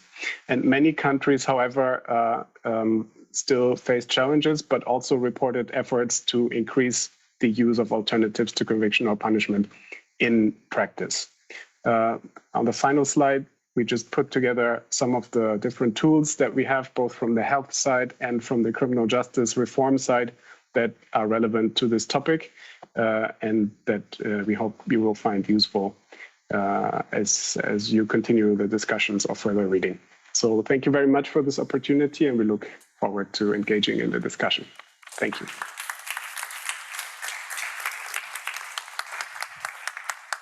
Thank you very much, Anja and Sven, for framing this in and also sharing all the wonderful tools that UNODC has provided us with, both the legal tools but also examples. And now we will continue with some examples from the room here. So I will ask a couple of people to come up on stage. I will ask Peter Moilanen to come up on stage. He is head of Drug Policy Center in Sweden, and they have been doing some work on proposing different measures of alternatives to incarceration here in Sweden. I would also like to welcome Rima up on stage. And Rima has extensive experience and been working for 20 years in prison, and also with young people coming referred by the criminal justice system to her organization, Nusroto. And I would also like to welcome Amy up on the stage. Amy, I don't think need any further introduction by now, but I can also say that Amy has been active and working in drug courts in the US. So maybe that is something that we haven't mentioned before, but you also has that experience. So, and now we will have a small discussion here on stage, but you have been asked to prepare an introductory note from each and one of you, and I will hand the floor over to Peter first to talk about the Swedish example. Since we are in Sweden and you are the only male here, maybe it was appropriate, I think. Maybe I can stand here so I can see you can, yes, please. Okay, thank you. Thank you for this opportunity to talk about these important issues at this conference. As Linda said, I'm coming from the Drug Policy Center in Sweden, or Narkotika Politiskt Center in Swedish. We work with analysis, debate and education for a human restrictive drug policy. And this topic is by all means part of this human. How can we have a restrictive policy, drug policy, but still have a human policy? That is the question, and we think we can find a solution together. We are a network-based think tank and have 16 member organizations, 15 Swedish and 1 Nordic, actually, from connecting to the Movendi International. So, the first question I have made for myself is, has Sweden one of the most repressive drug policies in the world, or at least in the Western Europe? If you look in newspapers in Sweden and you follow the debate, you can by all means think that it is like that. That Sweden has very much oppressive punishment and such things. But if you look at the EU drug agency, EMCDDA's expected prison for selling possession of 1 kilo heroin or cannabis in the EU member states, following the discussion in Sweden, you should find Sweden up here in the right corner. But if you look, we are somewhere in the middle, actually, at least when it comes to heroin. If you look at cannabis, we are at the absolute bottom from that perspective. So it's not a repressive drug punishment policy, at least not when you come to prison. But why are we discussing this in Sweden? Well, it depends on this, I think, because we have criminalized the use for personal reasons and personal possession. And as you can see, the announced drug crimes per 100,000 is increasing, and the blue field is transferring or drug dealers, so to say. The rest is for personal use or personal possession, and it's increasing. And that's the debate. How can you punish people for personal reasons? Actually, when we have looked more closer to this, we can see that almost 50% of these announced drug crimes are on the purchase. I think that is a Swedish expression, so I will explain it. When the police come to a situation where it's a traffic incident or violence has been going on, or a burglary or something like that, if a person has drugs on their pockets, you could say, then it's a crime according to Swedish law, and then you have to announce it as a drug crime, and it's a figure in the statistics. But these 50% are connected with, it could be prison, because it's something else that is the main crime in this. So it's only the 50% left that are for own possession. You could say that the police has something to do here with evaluation. I admit that, because it's more boys than girls that are announced here. It's more in socioeconomic, you could say, weaker areas. It's more of so it's they have to answer, I think, some questions, but it could be natural explanations. We haven't evaluated it yet. But why are we doing this in Sweden? Well, it's because we like to have this overall low consumption level of consuming drugs. And these are the figures from European Union, the EMCDDA figures. And as you can see, the red is Sweden, and then you don't have to read the rest. It's some other countries, the EU countries, Norway, of course, and some other UK here. Amphetamine, cocaine, we are in the middle. Cannabis, all drugs testing, and 15 years old, it's in the bottom. So overall, we have a low consumption. And why risk it if you have this kind of measures to work with? Because science about increase of consumption remains unclear when it comes to decriminalization. Legalization, as we have spoken, it's more clearer, I think. But it's more unclear. And recently, we have seen qualitative interviews and opinion polls in both Sweden and Norway that seems that if you ask the young people by themselves, young adults and youth, they tend to say that the prohibition is the reason why they don't test drugs. Finally, how do we develop the alternatives to prison then? Is it a perfect world we have in Sweden? No, it is not. We can admit it, at least from Drug Policy Center. We can see that of course, if you have a criminalization of the drug use, it can be harms with that as well, and you have to look on that. And we can see that people in need of treatment doesn't always be helped by one more fine or penalty, actually. So smarter sanctions to penalty, as I think the UNODC discussed also, actually, could be one option. I mean, could you instead of fine have a treatment? Or could you have some meetings with the social services or something like that? It would be interesting to see, because the criminalization is more of early detection. It's not just for the case of it. I mean, we want to help people to get rid of the drugs or get treatment. We are very fan of this Good Samaritan law. You know, when the ambulance is coming and the police is coming at an overdose, is it so that in Sweden it's a crime?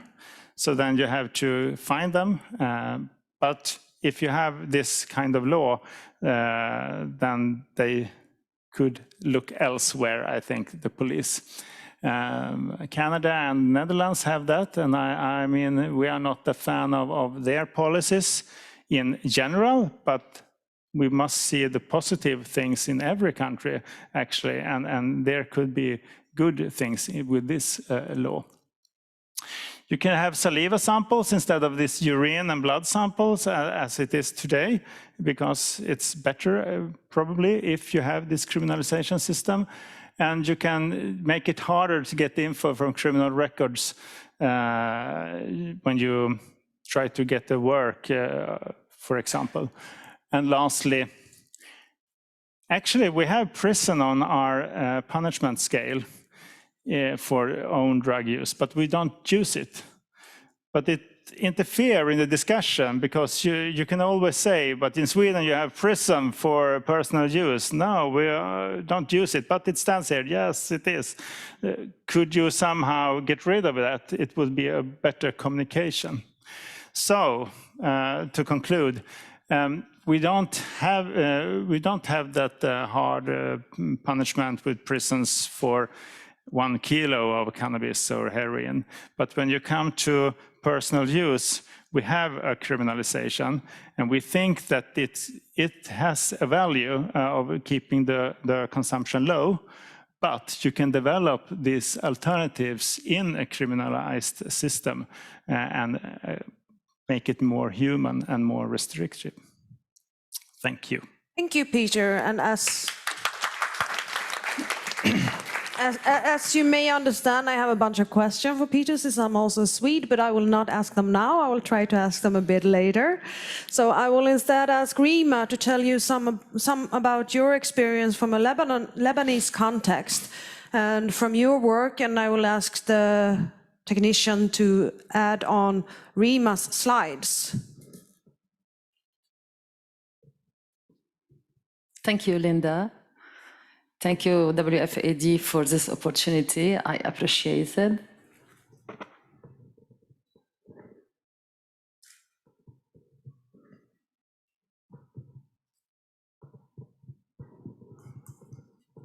So I will go directly into this subject because I have only 8 minutes. So as you know, around 275 million people who use drugs worldwide in the last year, while over 36 million people suffered from drug use disorder, according to the 2021 World Drug Report released by the UNODC. In so many prisons, there is a conspiracy of silence in regards to denying people their health rights. Inmates guilty to the public are not able to claim their rights. Their families, ashamed by the situation, avoid publicly addressing their members' burden, while inmates' health seems forgotten by government policy. Drug users are vastly overrepresented in prison population. This is the main central prison in Lebanon, where are incarcerated more than 4,000. Let me talk a little bit about the program Into Prison. It's not on slide, but it is so important to talk about it. We are implementing 3 projects into prison. The first one is on conflict transformation. We, in collaboration with Search for Common Ground, it's headquartered in Washington, D.C., in a way to let them solve their problems in a non-violent way. Another project is based on the restorative justice way. It's not enough for incarcerated person to work only on their criminal justice record. It is so important to work only on the restorative justice way, to let them reconcile with themselves, with others, and with also with victims, in order to decrease the repetitive crime. And the third project is the Prisoner's Journey. It's a spiritual program in collaboration with Prison Fellowship International, headquartered also in Washington, D.C., in order to bring hope to broken people. And we had the grade of excelling in this project. It was so successful. So battered by financial and banking collapse, Lebanon's economy has spiraled out of control since mid-2019, leading to mass protests and ongoing political paralysis in what was an already fragile country. So Lebanon is on the brink, unfortunately. We are going to hell, said the Lebanese president. Substance use is soaring as the country teeters on the edge of political and economic collapse. I use the red color for words because we are living in the hell, unfortunately. You think that the government that let Beirut explode will help me? Almost everyone I know is using drugs or drinking because we are traumatized and we are losing money, said Patrick, a drug user. People are getting desperate and buying Novocaine used by dentists. And many drug users have turned to Syrian-made ketamine and Lebanese-made Captagon sold by operatives linked to Hezbollah. As you know, Hezbollah is a Lebanese political party which is listed as a terrorist organization by the US. So the crisis in Lebanon is fueling drug dependency. According to United Nations reports on drug addiction in Lebanon, the number of drug users has doubled twice and more in the past 2 years, and the Ministry of Health has discontinued their statistics. The phenomenon is aggravated by the fact that many association and rehabilitation centers are closing down owing to economic condition. Treatment while in jail or prison is critical to reducing overall crime and other drug-related societal burdens such as lost job, productivity, family disintegration, and a continual return to jail or prison, known as recidivism. Inadequate treatment while incarcerated also contributes to overdoses and deaths when inmates leave the prison system. Alternatives to incarceration can include fines, restitutions, community service, probation, house arrest, inpatient drug, alcohol rehabilitation, inpatient psychiatrist treatment. Benefits are reduced recidivism and negative effects, safe addiction treatment, increased chances of successful recovery, encourage reform, become a contributing member of society. In Lebanon, there is a drug addiction committee. It is composed of a decision of the Ministry of Justice, comprising a judge, a representative of the Ministry of Social Affairs, a doctor from the Ministry of Public Health, a representative of the Central Directorate of Drug Control, and a person interested in drug affairs in private institutions. Its task is to treat addicts by referring them to NGOs drug rehab center, like our NGO Nusroto, to ensure aftercare by closing their file to not be rearrested later, to preserve their secrets, to avoid the stigma on the society, to take care of their family situation in accordance with Article 199. On the other hand, the Article 27 of the Lebanese Juvenile Law mentions the alternative of incarceration.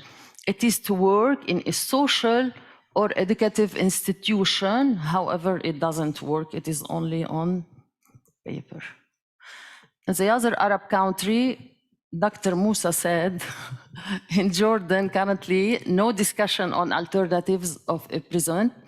Other colleagues said that in Qatar and in Saudi Arabia, there is a collaboration between the criminal system and the rehab center to transfer the patient to the treatment. Incarcerated addicts also undergo in prison treatment and voluntary social work as well.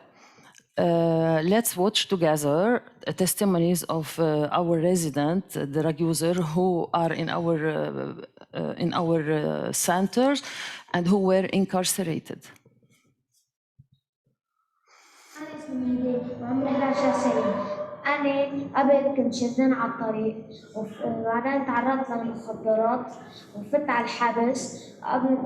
الحبس والشيء الحبس منه مش حلو كتير، وأنا بعدين فت على مركز إصلاحي وأنا عم بتعلم شيء إنه كتير دارس حلو وأنا حصير كتير بالمستقبلية.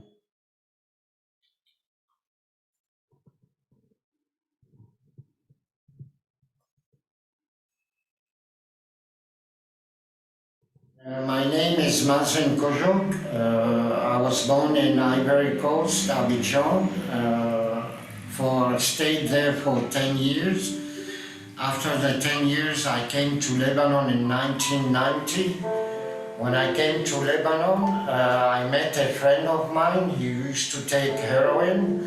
So he told me to try it, so I tried it. So when I tried it, after 3 days, I became an addict.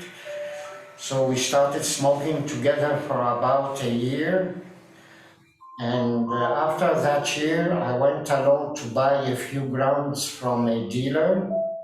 Then the police were eyeing me. They followed me. When I got the merchandise, the drugs, on the way coming back, they stopped me, they searched me, they found the drugs on me, they took me to the police station. At the police station, for 2 days interrogation, It was rough there. They were beating me, asking me questions and beating me, asking me questions and beating me for 2-3 days. Afterwards, they put me inside the big cell in Seoul. And inside the jail, it was not good. There was even drugs inside the jail and too much, no food, no good food, no medication, bad people. We needed somewhere better than the jail. We needed a rehab center so they can help us, not to put us where the criminals are. And it was worse than inside the jail. So after 1.5 years of hard labor inside the jail and no medication and no food, I came out. After 5-6 months, I came to a rehab center here. It was called Nusroto. They took care of me nicely. They gave me good food, they gave me medication, and I stayed there for at least 3 years now. I'm there and I'm okay now. So jail is not for drug addicts. Jail should be for criminals, not for drug addicts. Drug addicts, they should take them to a rehab center where there is food, medication, and sleep, and they take care of them like human beings, not like animals. When I was in jail, I lost about 30 kilos. I used to be 65 kg. I came out of jail, I was 38 kg. When I came to Nusroto, after 6 months, I gained my weight back. I was healthy. They gave me medicine. They gave me a nice place to sleep, food, clothes, and now I'm much better, and they took care of me. I went to Zambia, I got married, I got a daughter. I came back to my country, to Lebanon. I got arrested for 1.5 years. Then after that, I came to Nusroto. In Nusroto, they took care of me. They gave me a good place to sleep, food, medication, and prayers. So I never knew who God was. And they taught me how to pray, and we started working at the detergent factory which they had. So I used to get money to spend on myself and send to my family. And when I come out of Nusroto, I'll at least have something between my hands to take care of my wife and my kids. Thank you. Thank you so much, Rima, for sharing and for sharing also the stories of the persons you work with. I will now hand over to Amy to share some experience from the drug court system in the US. Yes, so I don't have a PowerPoint or anything. That's good, because then we can gather in here in the middle, and I don't have to be afraid of falling off stage. Yeah.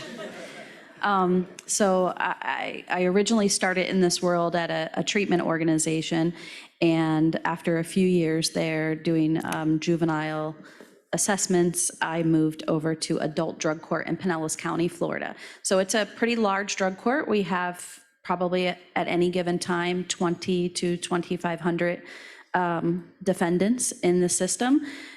Through drug court. So I'm not sure how familiar you guys are with drug court. How many have drug courts in your countries?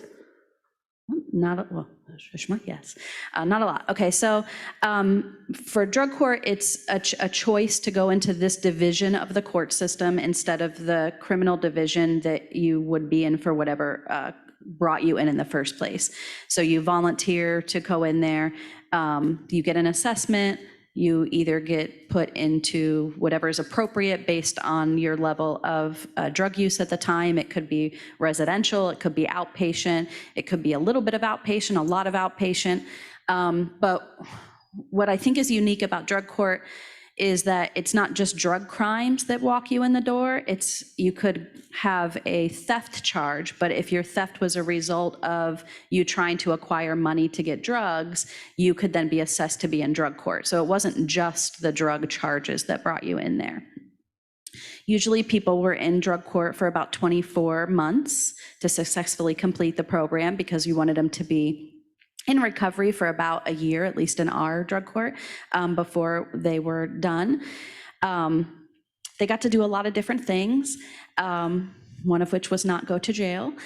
They would go into treatment. What I thought was pretty cool about our drug court was we've learned pretty fast with 2,000 people coming in. Every 6 weeks, they would meet with the judge, and we would talk about their treatment plans. We would talk about how they were working with probation, their employment, things happening in their family. And we noticed really quickly, at least in my time in drug court, that we needed special days for special people. So we had a certain female population that was really didn't want to speak and be in the courtroom with male counterparts. And, it could have been something in their history. It could have been that their male person in their life was the person that was pushing the drugs on them. And once we started, we called it Ladies' Day. When we started Ladies' Day court, and we had certain females that came in on just that, they just flourished like right away. Allowing them to talk about their drug-free babies that were born. You want to see some ladies running to a clipboard to put pictures of their children up there. You just get out of their way because they can't get there fast enough. So it was something that they could celebrate. And a lot of times they never had people celebrate with them before. And something that they could share with everybody. We saw that we needed special services for our veterans. So we started a veterans court, so they weren't in the same court as we were. So we kind of changed it from drug courts to problem-solving courts. So it was a lot more than just the drug treatment that they're provided. They might be connected with job services, with residential services, so places for them to live, places for them to get jobs. And then they're on probation, and usually if you're in another division, there's a cost associated with probation, and it's a lot if you don't have a job. And you also have to do a lot of stuff with drug court. You're busy with treatment, you're busy with a job you have to do. If you don't have your high school diploma, you have to get one while you're in drug court. Like, these are the things that they ask you to do. So our judge that I worked with at the very last end, she made creative ways to defer your payments. So she just happened to be a runner, so that if you joined her running team, she would take, as long as you were on her team, you didn't have to pay court costs.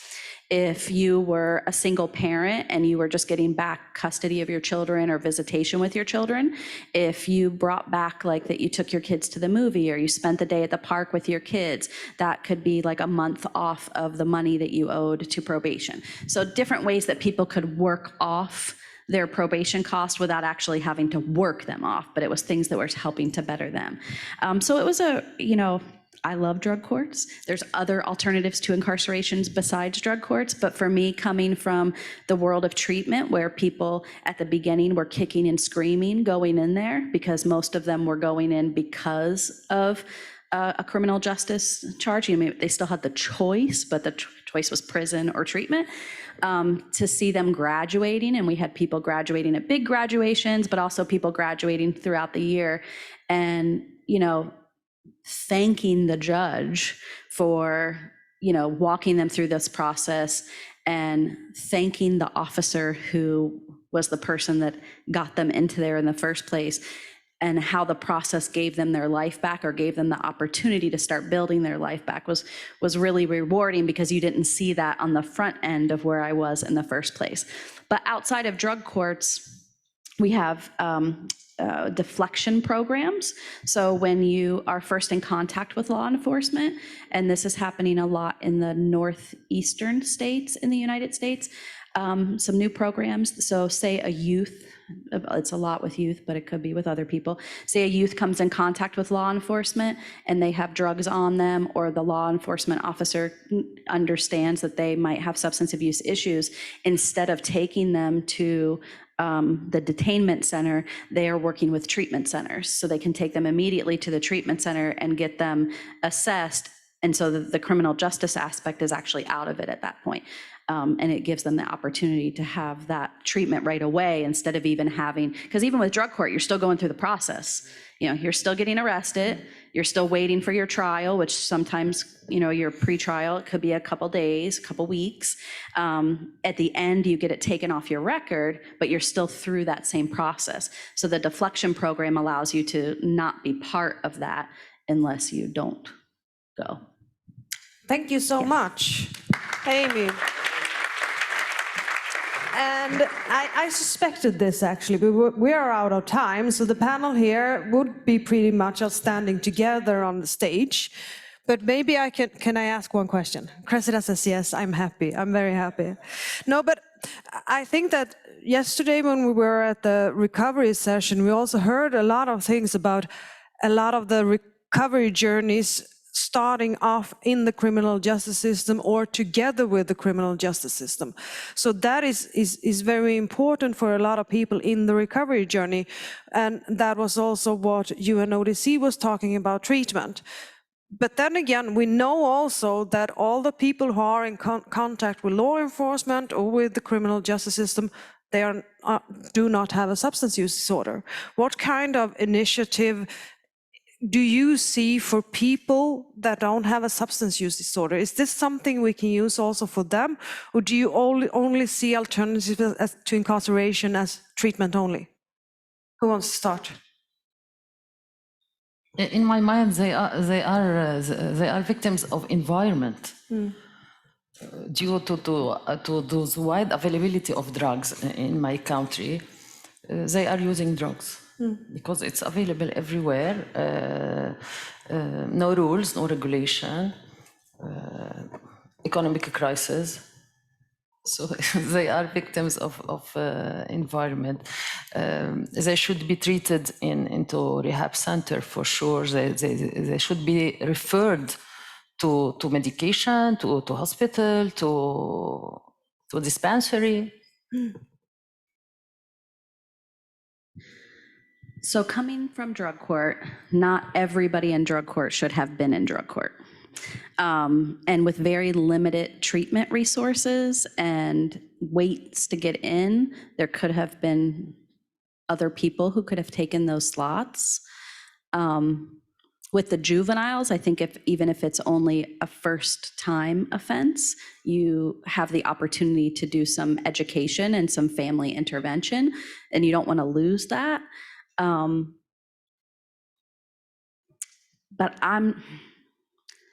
I don't believe drug use only impacts the person that's using. So I think that even if you say you get arrested for possession or you get caught with cocaine, possession of cocaine, you might not need treatment. Maybe you use cocaine once or twice a year. You wouldn't qualify for a substance use disorder. You probably don't need treatment. I don't want you clogging up the treatment system because we don't have enough treatment for the people that need it. But at the same time, I would find it hard to believe that even that occasional cocaine use isn't impacting the person's life somehow, or the family's life somehow, or their work life somehow. So there needs to be some kind of intervention.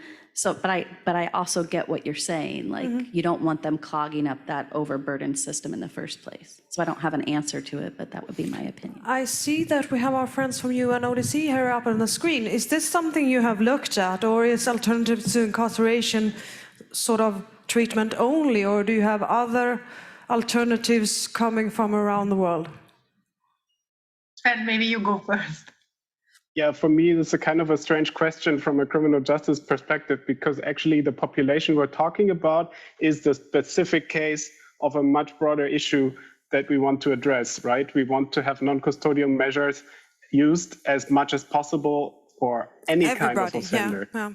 And we want to have the principle of proportionality and minimum intervention applied for anyone. And then especially when it comes to specific cases like female offenders or people with drug use disorders. And what you said about drug courts, I think it's absolutely right. Often they're very costly, very intensive, and they might include people that could have been diverted at a much earlier stage with less resources and with earlier interventions that could have helped them change their life around without having to go all the way to drug court.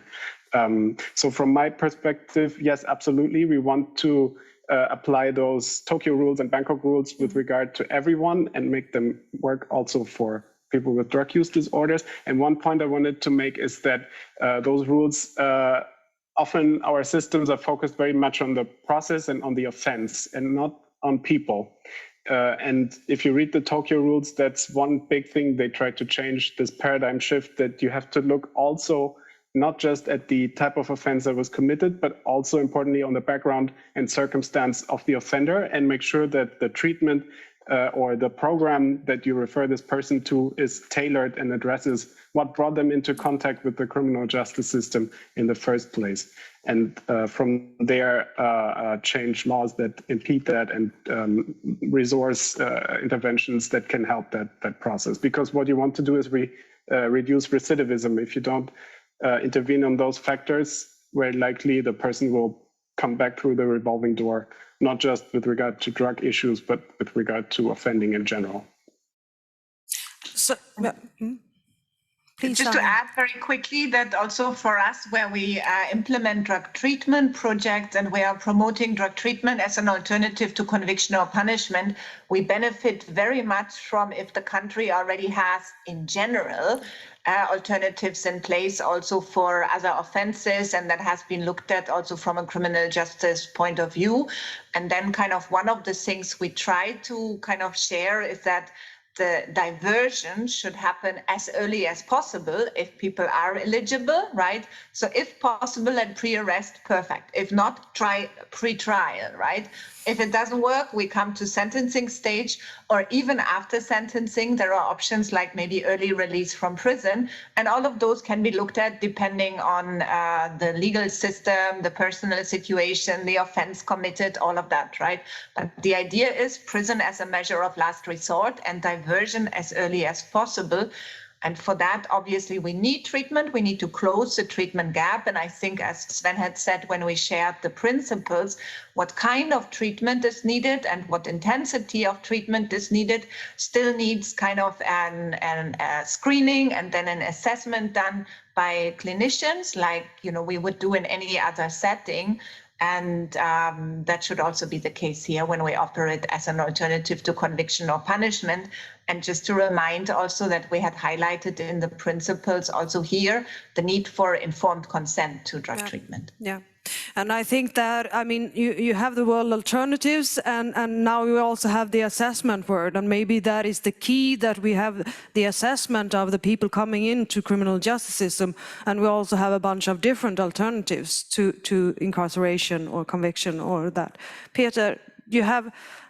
A small comment, yes, very small. Don't forget the civil society and the NGOs. I mean, CRIS is the criminal, ex-criminals, but other NGOs as well. I mean, that's a social inclusion, social meaning on the way out of prison.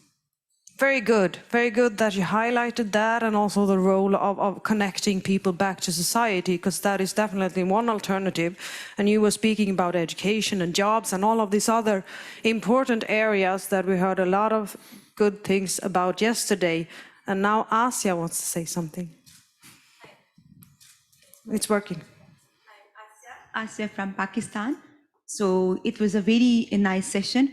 I had a question, and it's like a kind of a plea for help as well, because like in my country, the drugs, the jails, they are factories for producing more and more people with drug addiction, more. And there is also a change in the dynamics, like a lot of the women and the children, they are involved in drug smuggling, dealing, and all these things. So coming from a country, and it is something which we have to start from a scratch, like linking criminal justice system with the treatment.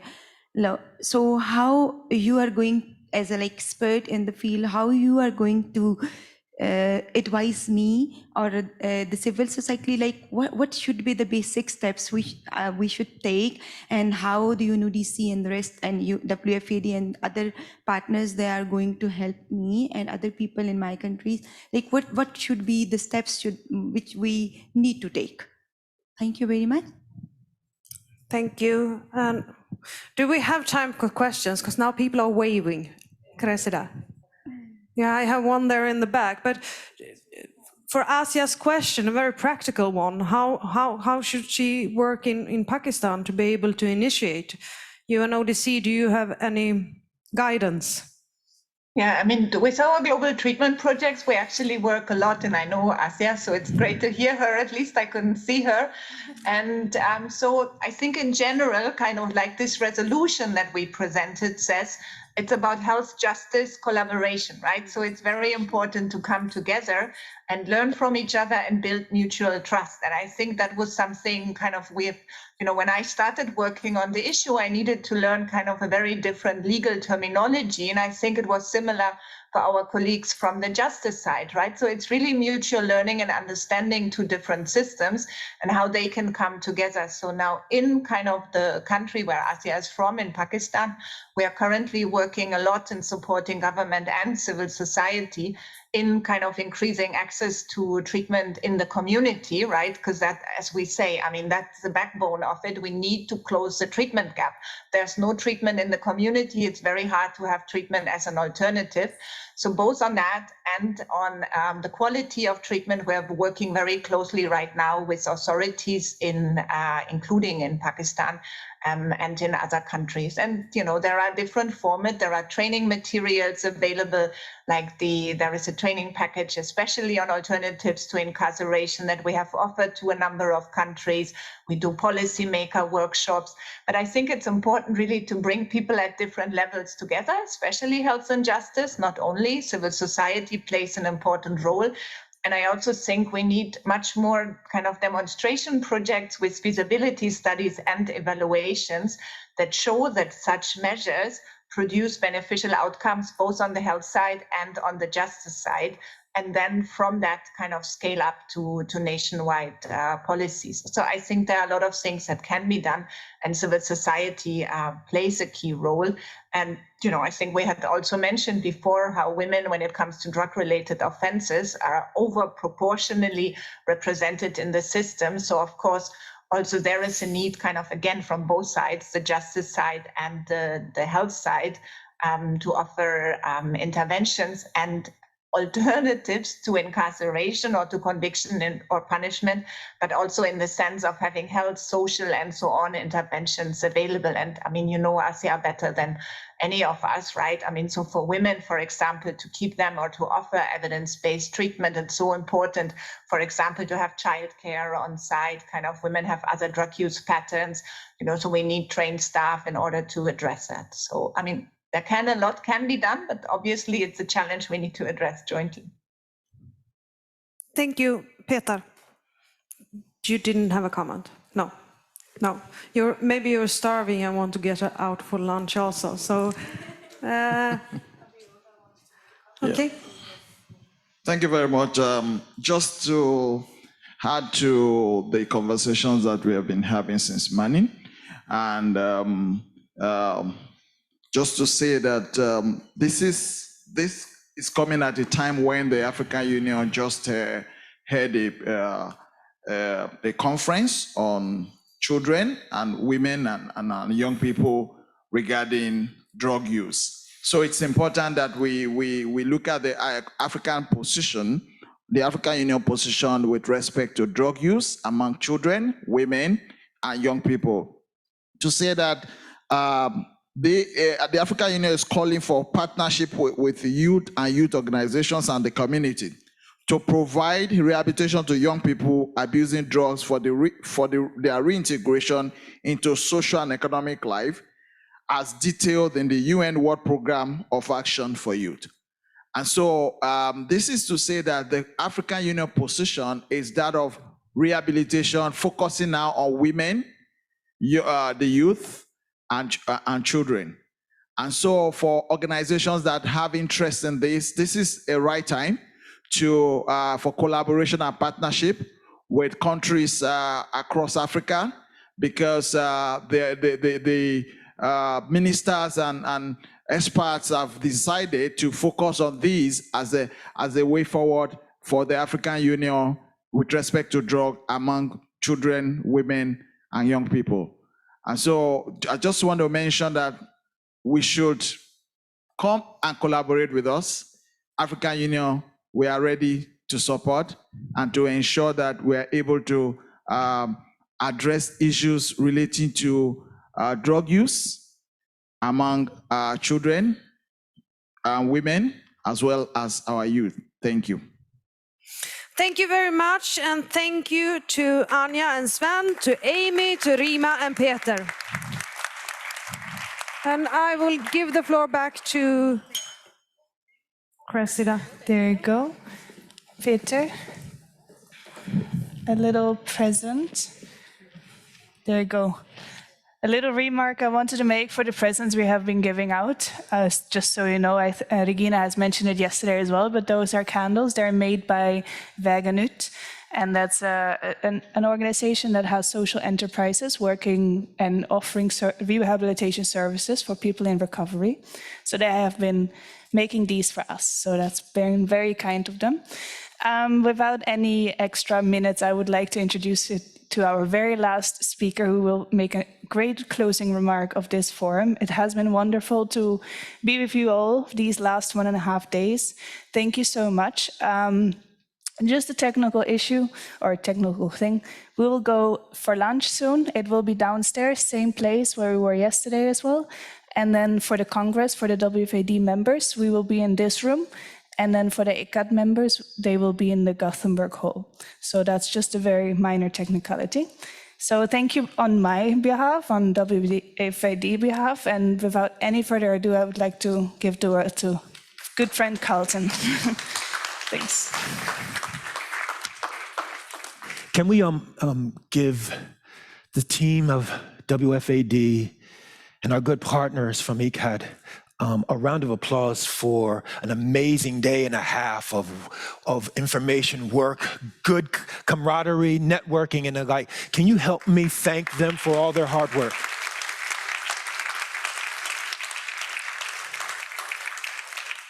Now, check this out. I know that we have been talking about a lot of dangerous places and challenging issues around the world, but I'm here to admit to you that I believe that right now, in this moment, I'm standing in the most dangerous place in the world, because I'm standing in between a people and their lunch. And so I am very cognizant of that, and I want to make sure that I'm doing due diligence. So I'm going to share a couple of slides, but I'm only mainly going to share a couple of ideas that I think are worthy of the time and of the moment. And here's the piece. I'm going to leave you with one closing thought, and that closing thought is to be disruptive. That's what this last 2 days have been truly about, being disruptive, and I will share with you that it is about preventing those things that seem like they are becoming the norm. And here is what it is that we're talking about. I'm a grandparent, and as a grandparent, my grandchildren are the most important creatures on the planet. I am here for very selfish reasons. But as a grandparent, I find that when I go to my children's homes, I find that that house, that environment is not considerate of me at all. Because even though I have a couple of degrees, for the life of me, I can't figure out how to open up that thing and navigate the steps. So what does this mean for us in our work with respect to what it is that we do? And I will share what it means. It means to me that our work is about identifying the most vulnerable population in the context of our environment and identifying where they are most vulnerable and making those vulnerabilities obvious, like the top of the stairway, or like my friend Diana did in India. find the most vulnerable and make their vulnerability so blatant, so obvious that we become disruptive by standing up for them. Does that make sense to anybody here in the room? And so here is what I'm sharing with you. How do we make sure that we are doing just that? Our good friend, Dr. Wadi Malouf, opened up our conference and shared with us the importance of paying attention to the developmental process and where in that developmental stages, through those developmental stages, through his vulnerability matrix, we can pay attention to. How we make those areas obvious is our job. And I will say that if we're going to do this, now is the time to do this. Because as Dr. King mentioned, we are living in some very fiercely urgent times around the world. No matter what the issue, these are the areas that unless we raise our hand and stand up and speak the things that no one else cares to speak about, they go unnoticed. They become invisible. And so what is our role? What is our job? Our job is not to speak about legalization of weed, but rather the commercialization of THC, which is an invisible danger that no one is paying attention to, right? It is because these areas are where we have our expertise, but the rest of the world doesn't seem to know, but yet they are becoming normalized. Does that make sense? This is a picture that I took while walking in New York City, right? This looks like a truck that's supposed to sell ice cream to kids, right? But instead, it is normalizing something, an idea. In fact, an idea that was so potent that as a young woman was walking with her small child behind me, that young child was saying, "Mommy, mommy, mommy, can I have a gummy bear?" It's making the invisible danger visible. And so, this going unknown is increasingly dangerous for our societies in ways that we are only just now coming to grips with. More than 1 million more individuals within the US now are associated with a marijuana use disorder going unknown, unheard of. And so I leave you with this thought. I had the great fortune, great privilege. This gentleman is a man by the name of John Lewis. Thank you so much. God help me. That we had the opportunity of working with. He was an extraordinary champion on behalf of the rights of all of our people. And he had a phrase called getting into good trouble. And part of what it is that I believe that all of us are charged with, challenged with, that we need to take on is how do we get into good trouble on behalf of those who are the most vulnerable in our society. And part of what it is that I will share with you is that that is all about becoming disruptive. And so I leave you with this thought.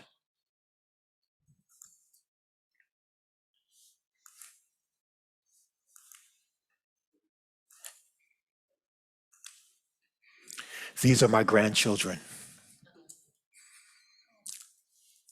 I'm here for very selfish reasons. I need all of you to be disruptive on behalf of the most precious beings on the planet. 3 weeks ago, I took my grandgirls to Disney World. and they saw a princess that looked like them. To this day, they believe that they can be a princess. They believe they are a princess. They believe that's the world they're walking into. That's why I joined WFAD, because that's the world that WFAD is fighting for.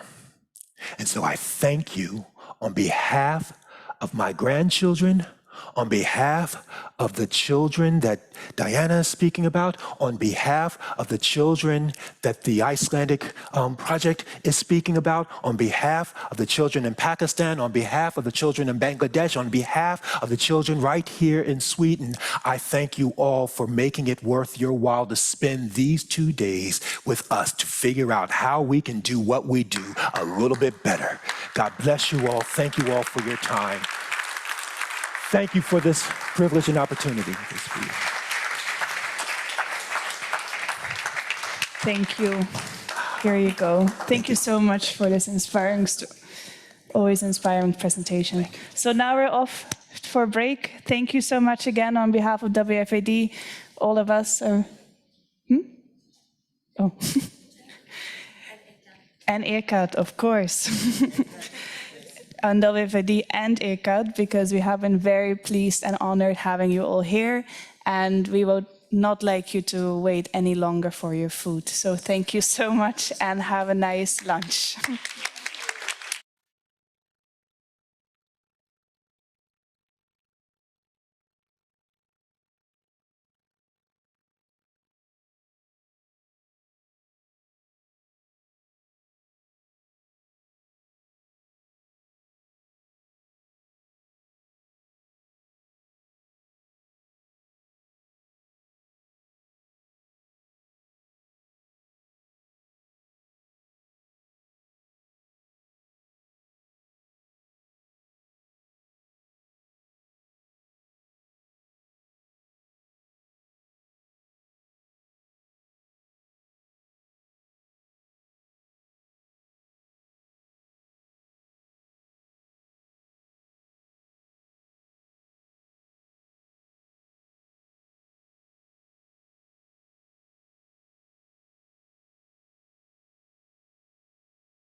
Say something.